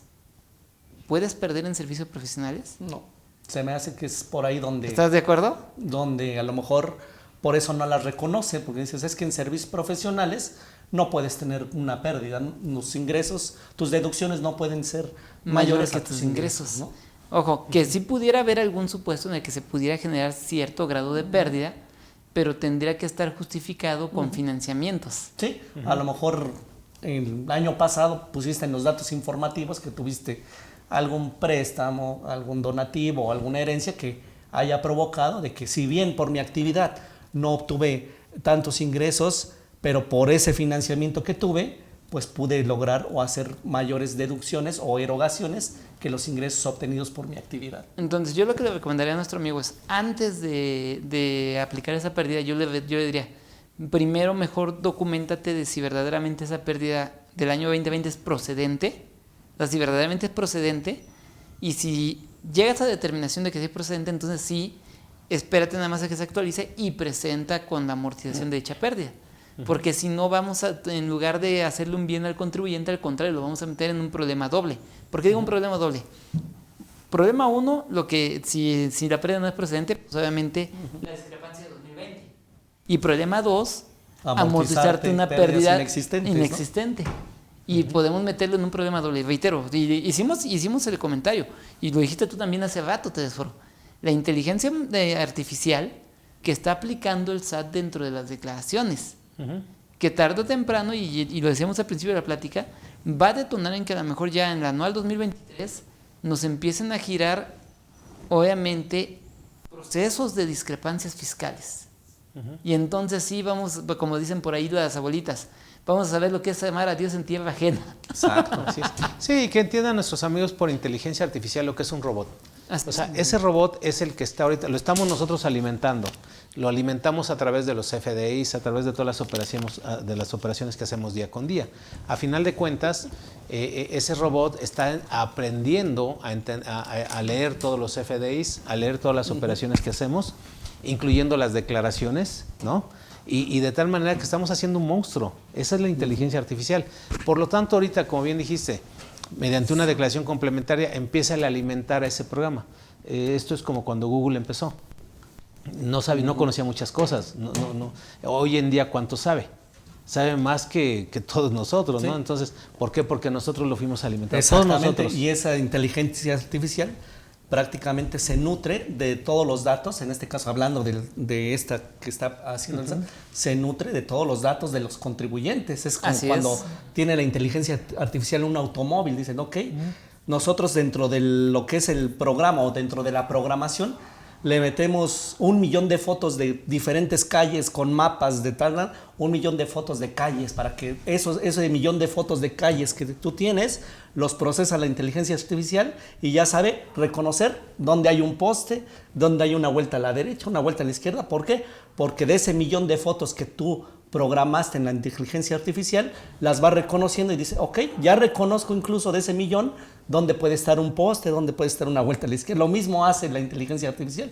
De tantos millones de datos que mete el SAT, dice, ok, ya reconozco cuando hay una pérdida, cuando no hay una pérdida, cuando este ingreso tenía que haber sido de en otro lado y no en este lado. Lo mismo, cómo funciona la inteligencia artificial, ¿no? Así es. Con los datos que uno mismo proporciona, ¿no? Sí. Ahorita el caso de la PTU, el SAT, el robot ya tiene identificado cuál es la PTU, porque además te la calculó en tu declaración anual, ¿no? Sí, te pregunta. Ya tiene los datos de los trabajadores. Ya sabe cuánto les vas a retener de impuestos, ya tiene todo. Entonces yo ahorita le comentaba aquí al director de CADEFI, oye, ¿qué te parece si ya hablamos del taller del reparto de utilidades con inteligencia artificial? Me dijo, bueno, a ver si me explicas un poquito más, porque sí me interesa que des ese taller.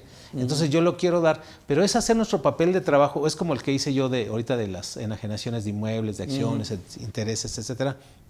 Pero que a final de cuentas yo ya nada más estoy validando que el robot esté haciendo las cosas bien. Afortunadamente coincidió todos mis papeles de trabajo con los que hizo el robot, por llamarlo así, con todos los cálculos que hizo el robot.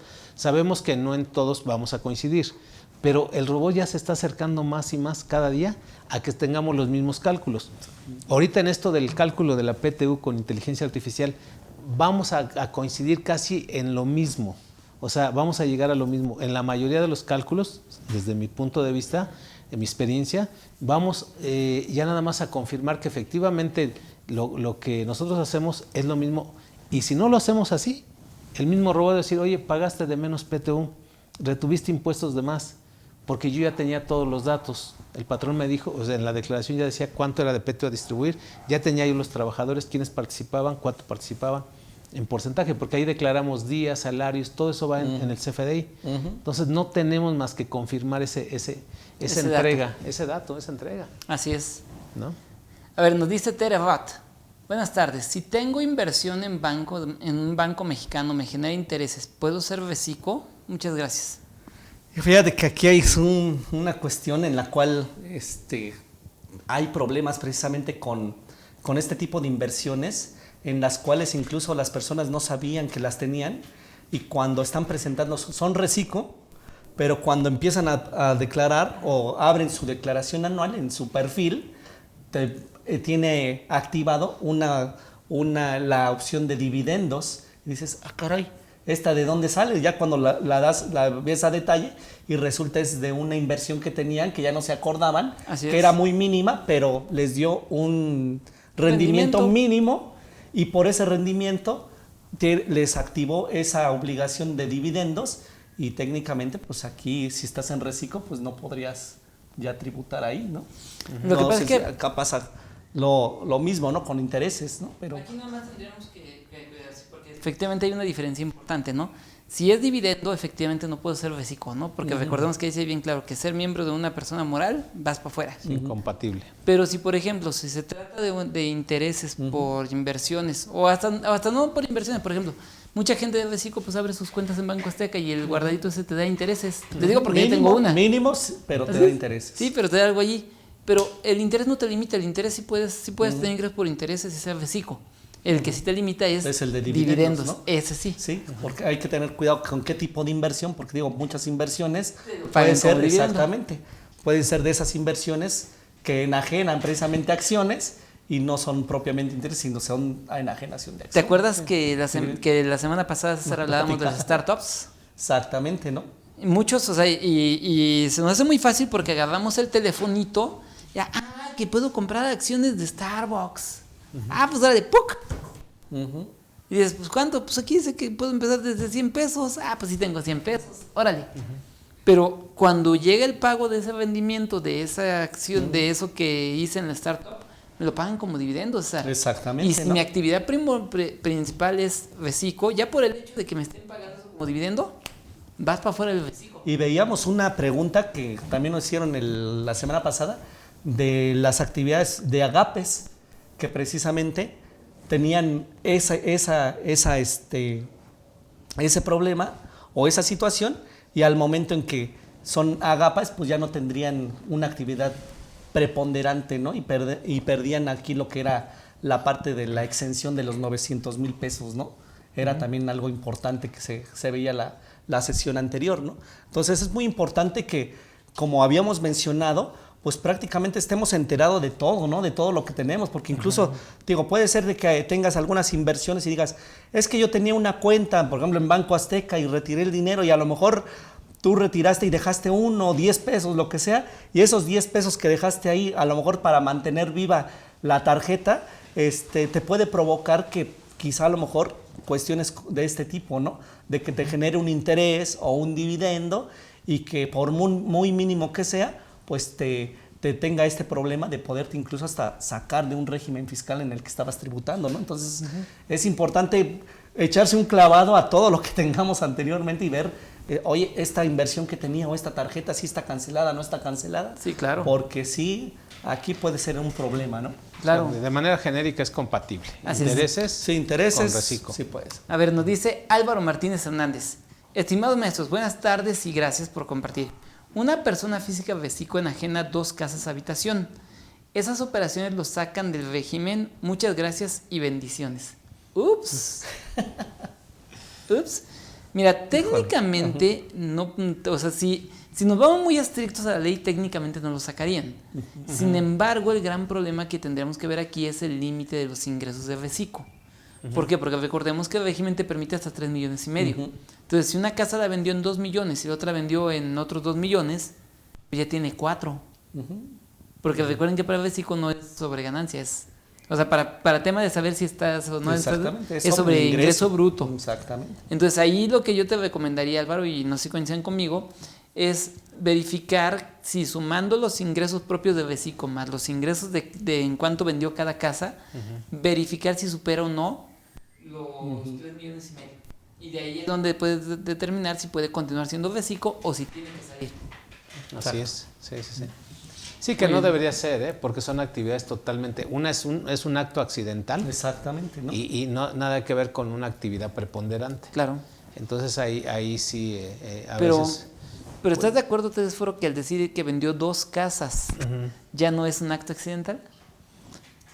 Pues mira, a lo mejor es la necesidad porque no podemos nosotros prejuzgar de que no puedas vender 2. O sea, hay trabajadores que pidieron su crédito de Infonavit, pero aparte tenían su casa que les regaló la suegra, lo que tú quieras. Y en una necesidad, llámale de extorsión o lo que tú quieras, que dicen, voy a vender mis dos casas, ¿no? Me voy a cambiar de domicilio porque ya no puedo estar aquí y me tengo que ir a otro lado.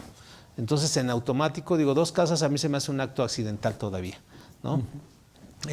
Ya cuando hablemos de 4 o 6, digo, sí, ya incluso para la misma cosa. exención de aplicable para la enajenación de casas habitación, Así es. también dicen, ok, ya si te dedicas preponderantemente a vender casas habitación, pues en la exención pues ya nada, ya se perdería, ¿no? Sí. Incluso se mencionan los criterios que pueden ser hasta 3 enajenaciones en un año, ¿no? Sí, fíjate que yo había pensado en algo diferente a lo que estamos comentando, en decir, ¿sabes qué? Vamos a someter esto a una consulta de la Prodecon porque son actos accidentales contra actividad preponderante.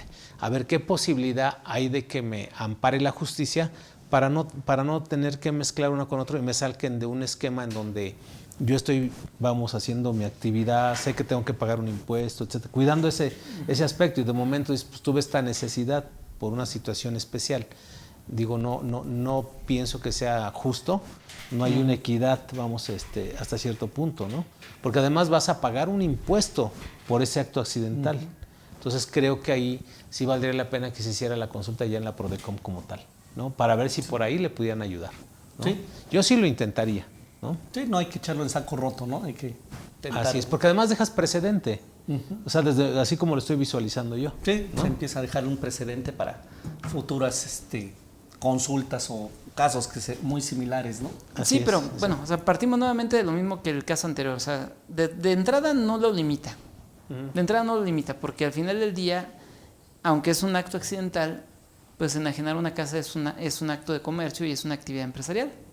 Y son de las actividades que están permitidas por reciclo. O sea, básicamente el reciclo te limita más por el lado de los ingresos y más por el lado de ser socio de una persona moral. Así Sí, es. precisamente Es para limitante. evitar lo que se hacía anteriormente, que pudieras por ahí jugar con la persona moral y en lugar de que los ingresos los acumule la persona moral, mejor acumúlalos tú de este lado y paga una tasa mucho menor, ¿no? Más que nada es como que la idea de poder limitar esa parte del reciclo, ¿no? Exactamente. Para no jugar con persona moral y persona física, ¿no? Sí, No, definitivamente. y siempre pensar, cuando se van a hacer este tipo de operaciones, o sea, invitar a todos los contribuyentes, o sea, tienes que hacer una empatía con ellos, que se establezca toda una confianza, porque mira, yo siempre les he dicho a mis clientes, el día que vayan a hacer una operación importante, échenme un telefonazo. No les voy a cobrar por eso, porque me hablen y que me digan, oye, fíjate que voy a vender mis 2 casas. Entonces uno empieza a cuestionarles, oye, ¿tienes hijos? Entonces, ¿podemos hacer la donación? Una donación para no pagar impuesto sobre la renta. Y el hijo a lo mejor que no es reciclo, que no tiene ninguno, entonces él es el que ya puede hacer la operación, ¿no? No para simular, sino simplemente porque podemos hacer algo todavía más transparente para que pague o se ahorre un impuesto. Digo, puede ser ahí hasta cierto punto una estrategia, ¿no? Ok. A ver, nos dice Cirilo Lazo. Buenas tardes. Una pregunta. El 10% de retención que hace la persona moral a los socios personas físicas. La pregunta es, ¿el accionista puede acreditar en su declaración anual dicha retención? ¿Qué opinas, César? Pues a partir del año 2014 tenemos esta parte de la retención adicional del 10%.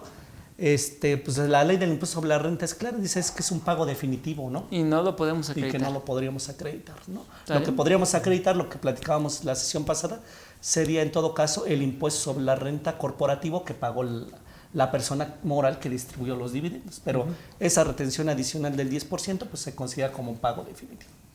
No hay más, así de sencillo. Nos dice López Guevara.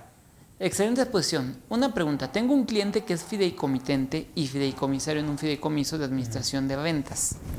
El año 2022 el fideicomiso rentó el edificio, pero no distribuyó remanentes. ¿Por qué pagó un préstamo? Pero sí retuvo y enteró el 10% de ICR de pago provisional. Mi cliente, aun cuando no recibió ingreso, puede declarar el ISR pagado por el fideicomiso en su declaración anual 2022. Gracias. Bueno, a ver, recordemos que cuando tú tienes un fideicomiso de esta naturaleza, por como estás diciendo, es un fideicomiso de administración. El hecho de que haya pagado el préstamo no significa que no tengas derecho al ingreso. Nada más ahí tendríamos que ver cómo está el fideicomiso, porque si es fideicomiso de administración, el ingreso tiene que acumularse y la declaración y la retención tiene que declararse.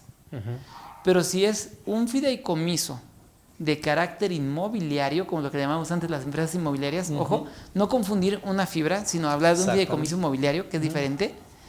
El fideicomiso inmobiliario lo que hacía es que literalmente tomaba esto y tus bienes inmuebles bajo usufructo y te daba un rendimiento de ese usufructo. Claro.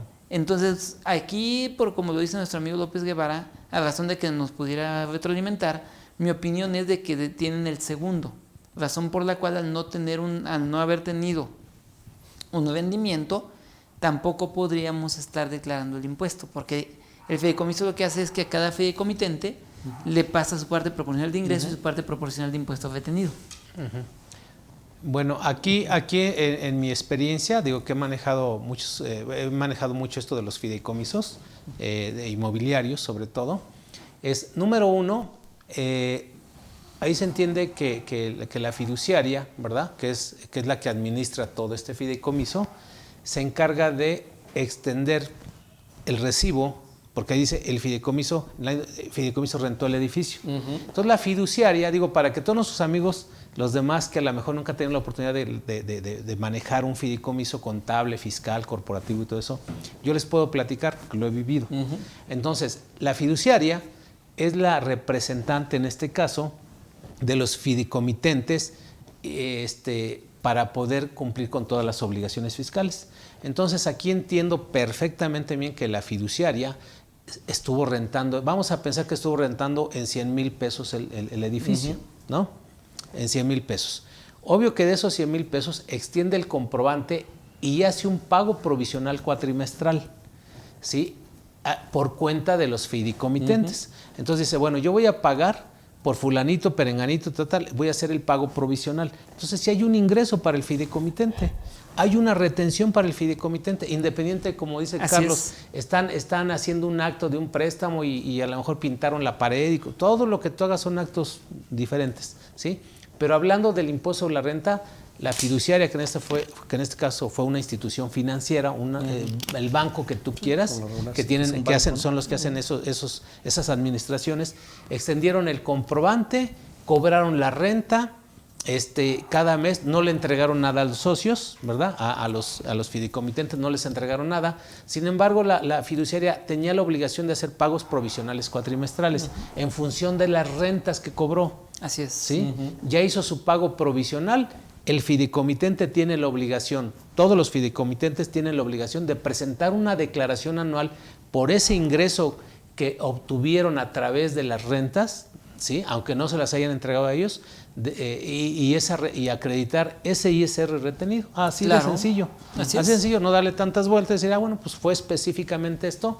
Pero ahí qué interesante. ¿Por qué? Porque se entiende que si hay una actividad, que es como si hubieran tenido una inmobiliaria, SADCB, que facturó las rentas, que las cobró, pero no hubo pago de dividendos. Porque ¿sí? ese ingreso que obtuvo no te lo distribuyó porque sirvió para pagar una contingencia que tenías. Al final de cuentas, sí se genera el ingreso. Y en una inmobiliaria, que no te lo hayan proporcionado o no te lo hayan dado, no es. tiene nada que ver porque ese ingreso pues, no cayó en tu cuenta, pero sirvió para Lo que pagar. pasa es que yo creo que aquí hay un tema con nuestro amigo.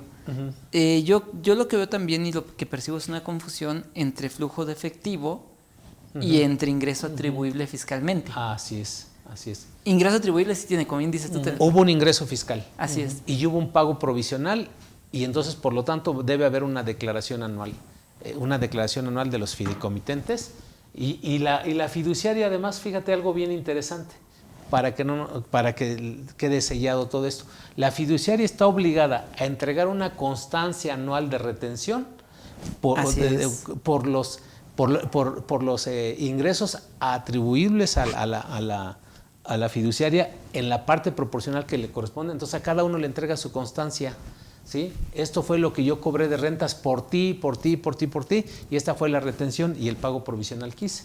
Entonces, por lo tanto, con base en esa constancia, presenten su declaración anual. Así es. Entonces sí le va a quedar bien claro que a final de cuentas, oye, vele a tocar la puerta a la fiduciaria y decirle, oye, necesito que me des la constancia de los ingresos y de las retenciones que hubo por las rentas, ¿sí? Por las rentas, no por lo que nos pagaste. Si adicionalmente nos entregaste un remanente, también ese entra como un ingreso proveniente del fideicomiso. Que aquí es importante recordarles que eso entraría en la declaración anual dentro de la sección de arrendamientos. Que te pregunta tipo de ingreso y dice propio, por fideicomiso o fibras. O fibras, ¿no? Así es. Hablando precisamente, y abre la pauta para precisamente comentar que si tú tienes ese tipo de inversiones en fibras, que son fideicomisos de arrendamiento de bienes inmuebles, de bienes raíces, perdón, pues en este caso, como dice Telésforo, tiene la obligación de darte la constancia de retenciones y declararlo ahí mismo, ¿no? En la parte de fibras, ¿no? No, y además es una chulada. Capítulo 3, ¿no? Es una chulada esto del fideicomiso inmobiliario, porque además tienes derecho a otras deducciones, como lo es la deducción ciega, ¿eh? Claro. La deducción ciega, ahí la aplicas o lo evalúas contra, incluso también puedes disminuir el impuesto predial. Así es. O sea, de tal manera que en lugar de pagar un 35% en una inmobiliaria, o sea, en una inmobiliaria SADCB o SC, aquí vienes pagando un promedio del 14-15%, ya te ahorraste un 20%. Cuando tú creas fideicomisos inmobiliarios, te ahorras un fácil un 15%, o sea, de entrada, hasta un 20% de impuesto sobre la renta. Entonces, yo de los clientes que hemos manejado y que crean sus fideicomisos, el gobierno federal también tiene, pues es por lo mismo, porque tiene un beneficio fiscal. Así es. Fíjense, nos dice Maribelles, buenas tardes. Una persona que recibe ingresos solo por salarios presentó su declaración anual en 3 ejercicios anteriores porque tiene un crédito Infonavit y quiso deducir los intereses. Le rechazaron su devolución y ya chequé, él está en suspensión de actividades. Le voy a reanudar sus actividades para que no suceda lo mismo en la anual 2022. ¿De las anteriores se puede recuperar la devolución? Claro. Pues sí. Yo pensaría que sí. De hecho, aquí no sé si el problema fue conmigo. seguramente la suspensión. No creo. Porque está bien activo. Yo creo que más bien el tema de ser es que ha de estar en suspensión, pero más bien no tiene dado de alta el régimen de salarios. Es decir, a lo mejor su cliente trabajaba por honorarios, se suspende, se contrata en una relación subordinada, pero el patrón o él no dan de alta en sus obligaciones el régimen de salarios. Y yo creo que es ahí donde está el tema. Ahí habría nada más que cuidar eso y mi opinión creo que es, a razón de ver la constancia, mi opinión es de que creo que no, más que activarlo nuevamente, tendría nada más que darle de alta el régimen de sueldos salarios. Es correcto, sí. Para justificar el ingreso que tiene por salario. Sí, que no debería ser un obstáculo el que no tenga un régimen, porque ¿cuántos trabajadores tienen a lo mejor, entras como trabajador y pues a final de cuentas tú no sabes todas las obligaciones fiscales que se pueden llevar? Y vamos a pensar que tú en tu primer año eres candidato a un crédito del Infonavit, ¿no? Un poco difícil pero de darse, pero bueno, vamos a pensar que tienes ese beneficio, esa suerte de que te den un crédito de Infonavit, porque tienes algún contacto, lo que tú quieras. Entonces, obvio que tú dices, voy y presento mi declaración. Alguien te dijo, ve y preséntala y te van a devolver una parte. Dice, es que no estás dado de alta en el régimen de salarios. Espérame, pero soy contribuyente, ¿no? y la ley me dice que yo de manera optativa puedo presentar mi declaración anual Así de es. salarios, aunque no rebase los 400,000. Es correcto, sí. Sí. Pero vamos a pensar que es la forma, nada más darle la formalidad, y estoy totalmente de acuerdo contigo, ver si realmente ese fue el motivo, ¿no? Así es, y claro que recordemos que los saldos a favor prescriben en el mismo plazo que el crédito fiscal, es decir, en 5 años posteriores a que fueron declarados. Es correcto. Sí, Entonces sí tienes chance de recuperar los anteriores. Así es, y si no que te llamen. Sino que nos llamen, exactamente. Aquí cualquiera de los tres te podemos ayudar. Así es. Exacto. Nos dice Jiménez Mine. Buenas tardes. ¿A qué se deberá que en la determinación del ISR no jala los ingresos y las deducciones y están capturadas? En este caso, ¿qué hacer? Híjole, ¿qué opinas, César? Pues son problemas que se han sucedido en la plataforma, incluso no nada más es el único problema que hemos tenido, que aunque aparezcan los datos en el formato, en el perfil, ya en el resultado final o no lo suma bien o es una cantidad que no corresponde. Entonces aquí, en la experiencia que hemos tenido es de que si la autoridad empieza a actualizar nuevamente el sistema, ya aparecerá esa corrección del error, ¿no? Pero sí ha habido muchos casos, por ejemplo, les puedo decir que en actividad empresarial y profesional también no jalaba lo que era parte de las deducciones de inversiones que nosotros poníamos en los pagos provisionales, o luego cargaba la cantidad total de la deducción, considerando la deducción de inversiones, y entonces obviamente en la declaración anual te la pide también por separado y ya estaba duplicando ahí las deducciones, ¿no? Les voy a compartir aquí cuál fue mi experiencia con este tema de las deducciones en actividad empresarial, en plataformas tecnológicas y en Vesico. Fíjense que en actividad empresarial los ingresos los carga de maravilla, pero no te carga las deducciones. Pero así hice varias de actividad empresarial y no las cargó. Y yo creo que ese es el procedimiento que tiene la declaración. Sin embargo, ¿qué pasa, por ejemplo, con el tema del Vesico? En el Vesico, obviamente no hay deducciones, estamos de acuerdo. Pero en los ingresos se dio un fenómeno medio curioso, que si por alguna razón se presentó la declaración, pero el contribuyente en su momento no la pagó, ese ingreso no lo jalaba. Entonces, ¿a qué voy? Esto que les acabo de decir yo lo vi muy notorio en estos tres. O sea, lo vi en plataformas, lo vi en Vesico y lo vi en actividad empresarial y profesional. Que si la declaración estaba presentada y no pagada, no te jalaba las deducciones, no te jalaba el ingreso de ese periodo en específico, y obviamente al llegar a tu acumulación anual no llegabas con el dato correcto. Yo creo que el algoritmo tiene la misma orden que lo pasa con las personas morales en el caso, por ejemplo, de los salarios, ¿no? Así es. Cuando no pagabas la retención de algún mes, no te permitía deducir el total de salarios pagados en ese mes hasta que ya se viera reflejado el pago de esa retención, ¿no? Sí, claro. Y pudo haber sido que sí, realmente el contribuyente omitió la retención, o también pudo haber sido que el contribuyente emitió mal los comprobantes y al momento en que los jala la plataforma dicen, oye, tu total de impuesto retenido de tus comprobantes no es el que tú me enteras o el que está enterado, entonces tienes una diferencia, la orden del algoritmo es no tomes en cuenta esas deducciones que están en ese mes hasta que o resuelva el problema modificando los comprobantes o sí pague esa retención. Lo mismo yo creo que sucede en esos casos que mencionas, ¿no? Ayer nos pasó, o sea, capturamos los datos de la casa de bolsa y todo lo que es el RFC, el nombre, los impuestos, eso los borró, pero sí los tomaba en cuenta para el cálculo. Entonces lo que hicimos, le dije, bueno, vamos a ver si en la declaración previa, porque tuvimos que llegar a la previa, imprime la premia, ¿no? Pues ya 18 hojas.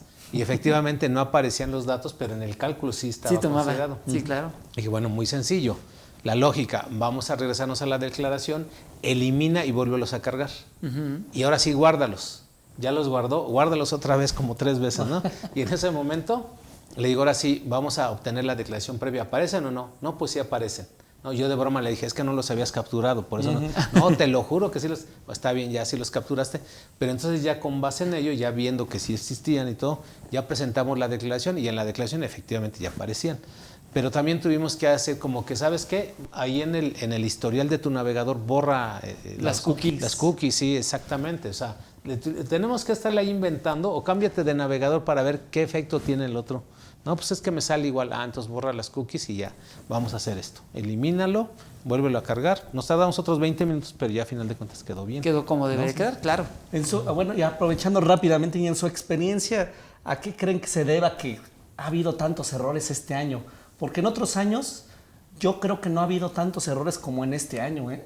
Tanto para sé que el formato, pues por ejemplo en personas morales sí se modificó por los estados financieros, pero en la parte de las personas físicas, en otros años no habíamos tenido tantos errores o tantas cuestiones que nos impiden presentar la declaración. No sé cuál sea su opinión de por qué se están sucediendo tantos errores y realmente el formato pudiera ser casi el mismo del año pasado, ¿no? Fíjate que, ¿te acuerdas que la sesión pasada, César, hablábamos de eso, que en apariencia el formato, o sea, tú lo ves y dices, es el mismo, en apariencia, pero tiene una programación diferente. Yo lo veo diferente también. Está programado diferente a como estaba programado en el 2021. Y precisamente en esa programación diferente es donde yo creo que está este problema, porque al final del día, no sé si coinciden conmigo, pero hacer un formato universal digital para las personas físicas es algo complicado por la diversidad que pueden tener. Ya lo decía Telésforo al principio de la charla, ¿no? Así es. Sí, lo que estás preguntando, yo digo, en mi opinión, que son los algoritmos que están alimentándose y que por eso todavía tienen un margen de error porque tratan de abarcar lo que más se pueda. Pero sí, la verdad, en varios de los cálculos, o sea, yo validé todos, es impresionante todo lo que está haciendo el robot, ¿no? De que todo lo que declaramos a través de los FDIs, de las declaraciones anuales, ya lo tiene ahí. Así es. Entonces sí debe haber un pequeño margen de error y uno está ahí para, ¿cómo se llama?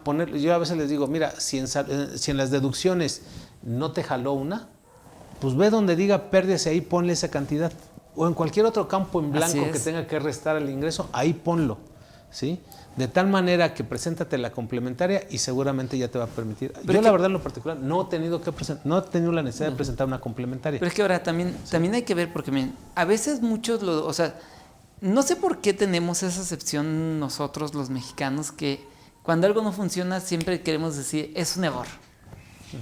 Y casi siempre queremos echar el error al gobierno. Y a veces no, a veces es al revés. Y de aquí, y de ejemplo voy a poner el tema de salarios.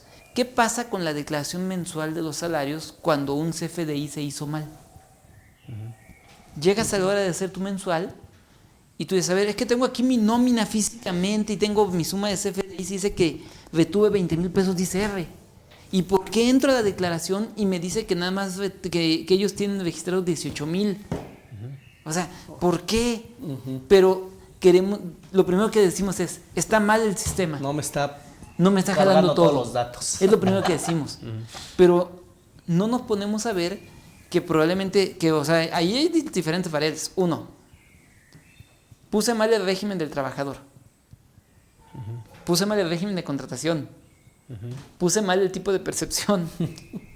Puse mal el periodo. Puse mal, a lo mejor hasta lo que es el tipo de CFDI. ¿Por qué? Porque ustedes lo acaban de decir. El sistema sí está diseñado para jalar la información de los CFDIs, siempre y cuando el CFDI esté bien hecho. Claro. Acuérdense de la teoría general de sistemas. A un sistema alimenta la información mala, aunque el procesamiento sea bueno, el resultado es malo. Lo que dice, el sistema aliméntalo con basura, te va a dar basura. Te da basura. Pero el sistema aliméntalo bien, procesa bien, el resultado es bueno, ¿verdad? Y es ahí donde está el tema. Entonces, muchos de nosotros le atribuimos el error. Digo, no estoy defendiendo al SAT, quiero dejarlo así en claro, no lo estoy defendiendo. Sin embargo, lo que yo sí quiero dejar es la justa dimensión. Muchas ocasiones no es error de los sistemas del SAT. Muchas ocasiones son errores humanos. Son errores nuestros que a la hora de hacer un timbrado, a la hora de hacer un CFDI, una nota de crédito, lo que sea, no lo hicimos correctamente. Y entonces es lógico que el sistema te lo bote. Pero ¿cuál es el problema? ¿Dónde sí es que está mal el sistema? Que no nos da la alerta. Si el sistema a la hora de que hicimos algo más, de manera inmediata nos da la alerta, oye, ¿sabes qué? A ver, lo timbraste porque cumpliste con la regla general para que se pudiera timbrar. Pero ¿sabes qué está mal? Si nos lo diera en tiempo real, pues en tiempo real corregimos y ya llegamos al anual con los datos correctos, ¿verdad? Yo lo que le digo a los contadores que estudien ¿Sistemas? Que estudien filosofía. Ah, ok. Para que entiendan todos estos, esa problemática. Es que es bien sencillo. Estudiando la filosofía te vuelves estoico y bien tranquilo. Mira. Sí, claro. Sí, la verdad se preocupa mucho el contador porque piensa que el que le mandó el dato es otro contador del SAT. No, fue un robot. Sí. Fue un robot el que te mandó esa información. Que te ponga lo que quiera. ¿Sí? Yo nomás veo a los contadores cómo sufren sinceramente porque a fuerzas quieren llegar al número que dio el robot. Ah, sí, claro. No, le dije, ¿cuánto retuviste? Por ejemplo. No, pues que 18,000. ¿Y cuánto te está poniendo el robot? 20,000. Allá abajito dice, ¿cuánto es lo que realmente tú retuviste? 18, ¿no? Pero se lo pongo, pues sí, porque es lo que retuviste. Así es. Y ya dale continuar. Pero no será mejor que revisemos. No, ponle continuar. Te lo juro, me cuesta trabajo convencerlos. Sí, a ver, claro. tú ponle continuar y ya vemos a ver qué pasa, ¿no? Pero yo con esa seguridad, porque sé que ya le revisé su documento y efectivamente, si retuvo nada más 18 y el sistema le da 20, con seguridad. Ayer yo lo veía en las declaraciones con mi amigo, el que hice las declaraciones. Oye, pero ya la mandamos, mándala. Pero es que será bueno que la revisemos otra vez, tú mándala. Y de esa manera fue como mandamos 8. Ya lleva como 2 semanas preparándolas y revisándolas y revisando. Y pobre, y oye, ¿y qué tal si algo? No, mira, si algo salió mal, presentamos una complementaria. Pero los números nos dieron contra nuestros papeles de trabajo. Yo también le dije, mira, tú los hiciste, yo te los validé y coincide perfectamente. Entonces, no tengas miedo a presentar la declaración. Sí, porque digo, igual, ese pendiente psicológico, Sí, claro. nos vamos a ir hasta el día 2 de mayo. Y todavía me vas a preguntar si ya las mandamos. Sí, la vas a mandar. Y causa ansiedad también. Sí, claro. Entonces, en esto es una recomendación a sus amigos que sí, la verdad, en el pensamiento, en el razonamiento, pues es de broma, pero sí es cierto esto de la filosofía, porque te ayuda a tomar las decisiones más rápidas, ¿no? Así es. A decir, ¿quién tiene la razón? Pues nosotros. Si tú hiciste un cálculo correcto, entéralo y págalo. Es el fondo, no la forma. También puede ser que la programación del sistema haya estado errónea. Y eso se llama Así forma, es. eso se llama forma, ¿no? Sí. Pues bueno, vamos a leer la última pregunta que tenemos ahí. Nos dice Marlene, si compro un departamento, pagué gastos notariales, pagué derechos, también pago ISR, en la compra no. Quien paga es el vendedor. Esos guárdalos, esos comprobantes, porque te van a servir para cuando lo enajenes. Ahí sí, exactamente. Sí. Pero por lo menos pagar de ISR no. Ahora, hay un supuesto en el que sí pudiera haber pago de ISR. Recordemos que el capítulo de adquisición de bienes dice algo muy curioso, que cuando tú compras un bien inmueble, pero este bien inmueble lo pagaste por debajo del precio de avalúo o de mercado en más de un 20%, entonces tienes que pagar un impuesto sobre la venta por adquisición de bienes, ¿sabe? Que en este caso para nuestra amiga, pues nada más hay que recomendarle que verifique eso, ¿no? Y eso lo vas a encontrar en el capítulo 5 del título 4. Sí, por comprar barato, Por comprar barato. ¿no? Así es. Pues miren, el tiempo vuela. Aquí me gustaría que pudieran compartir de una manera breve experiencias que crean que les sean de utilidad a nuestros amigos. César. Ok, bueno, la experiencia que podemos compartir para poder presentar exitosamente la declaración anual es que trabajen con anticipación, ¿no? Que sea la declaración anual no nada más es ya llegó el mes de abril, voy a abrir el aplicativo y voy a ver los datos precargados. ¿Por qué? Porque eso indudablemente va a estar, porque como bien menciona Telésforo, la inteligencia artificial nosotros la estamos alimentando. Entonces, si desde un principio nosotros vamos verificando todos los datos que le vamos alimentando a lo que es la plataforma del SAT, que son ingresos, deducciones, como dice Carlos también, la forma de expedición del comprobante, no nada más en el mes ya de abril, sino desde el primer pago provisional que nosotros hacemos, pues yo creo que nos evitaríamos las citas en el psicólogo, ¿no? Como dices tú. Pero, exactamente, o estudiar filosofía, pero la recomendación es de que no lo dejen todo al mes de abril, donde ya la plataforma, porque indudablemente la plataforma va a cargar lo que nosotros le alimentemos, sino que hay que hacer un estudio previo mes con mes o cada 3 meses para que cuando ya nada más estemos en la declaración anual, simplemente validemos datos y ya no tengamos que ni presentar complementarias ni nada de eso. Perfecto. Sí, bueno, pues yo invitar a nuestros amigos que estudiemos más las leyes, ¿no? Que nos documentemos más con casos prácticos, porque la verdad lo que falta son casos prácticos. Yo ahora que subo un video de cómo calcular el impuesto anual de una persona que ganó un laudo y donde le están pagando en una sola exhibición mucho dinero, no hay ningún video, no hay nada de casos prácticos, todo es teórico. Digo, bueno, pues yo quiero compartirlo, les voy a poner ahí cómo se hacen los números. Y la verdad que aprovechen este tipo de plataformas para el conocimiento, ¿no? Y que se vuelvan consultores de sus clientes, o sea, no que sean los contadores de las empresas, que sean los consultores, que les den esa confianza al cliente para decirle, oye, cualquier operación que vayas a hacer, ya sea que vayas a enajenar, que vayas a comprar un auto, lo que sea, con gusto consúltame y no te voy a cobrar, te voy a decir a lo mejor, ¿sabes qué? Te recomiendo que hagas esto, ya si requieres que yo te haga una asesoría, o te dé una asesoría, una planeación y todo eso, con gusto para que no te vayas a llevar la sorpresa de que pagues impuestos al final. Algunos han preguntado, oye, y ahorita en estos meses de marzo, abril, ¿puedo meter deducciones personales para mi declaración anual del año pasado? La respuesta de entrada es no, salvo el estímulo fiscal de tener que tomar parte de tus ahorros, de tu dinero y decir, voy al banco el último día, que en este caso el 2 de mayo voy con mis 300,000, 400,000, 1 millón para depositarlos, abrir una cuenta especial para el ahorro y en ese momento que me den mi constancia, regreso a la oficina y lo meto como deducción y de esa manera a lo mejor disminuyo. Pero la verdad no es una buena estrategia. Digo, se puede utilizar solamente en algunos casos previa planeación también que se hizo en el año, durante el año, ¿no? Entonces esa sería mi opinión y bueno, pues que ojalá terminen con tiempo sus declaraciones, ¿no? Perfecto. Pues miren, también me gustaría aportar ahí un par de situaciones, recordarle a nuestros amigos que si por alguna razón les rechazan un saldo a favor solicitado mediante devolución automática, que no empiecen a pensar en que ya no se lo van a devolver. No, vean dónde está la inconsistencia, corrígenla y recuerden que la resolución miscelánea en la regla 2.3.2 es muy clara. Tú tienes hasta el 31 de julio para poder seguir entrando dentro de lo que es el programa de devolución automática. Entonces, mientras tú hagas la aclaración antes del 31 de julio, vas a poder seguir entrando en el programa de devolución automática.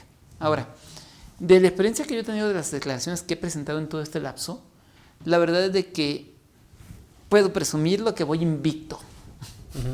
Es decir, he presentado aproximadamente 15 declaraciones anuales con saldo a favor y todas las han devuelto. Todas. Esto va a pasar las mías. Les digo, voy invicto. De hecho, una me sorprendió. Presenté la declaración de un médico. La presenté un día lunes. Al día miércoles en la mañana ya estaba el depósito del saldo a favor.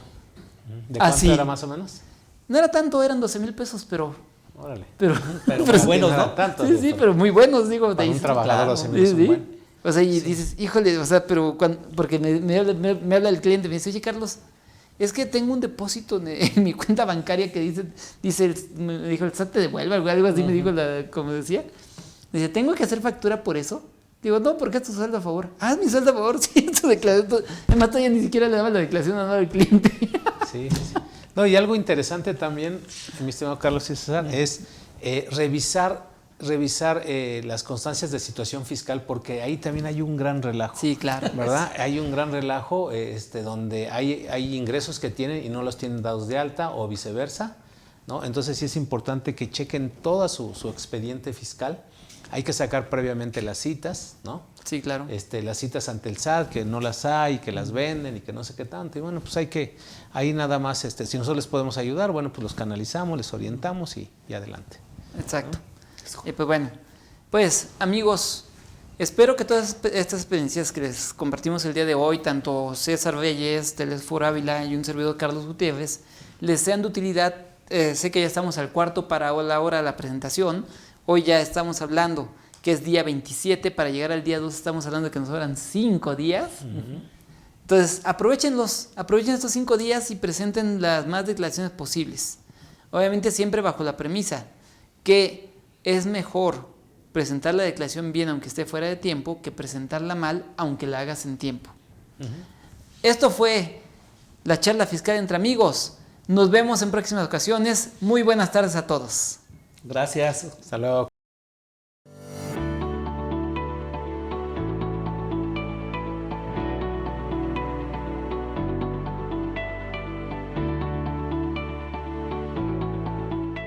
CADEFI agradece su preferencia. Los esperamos en nuestro próximo evento. Hasta pronto.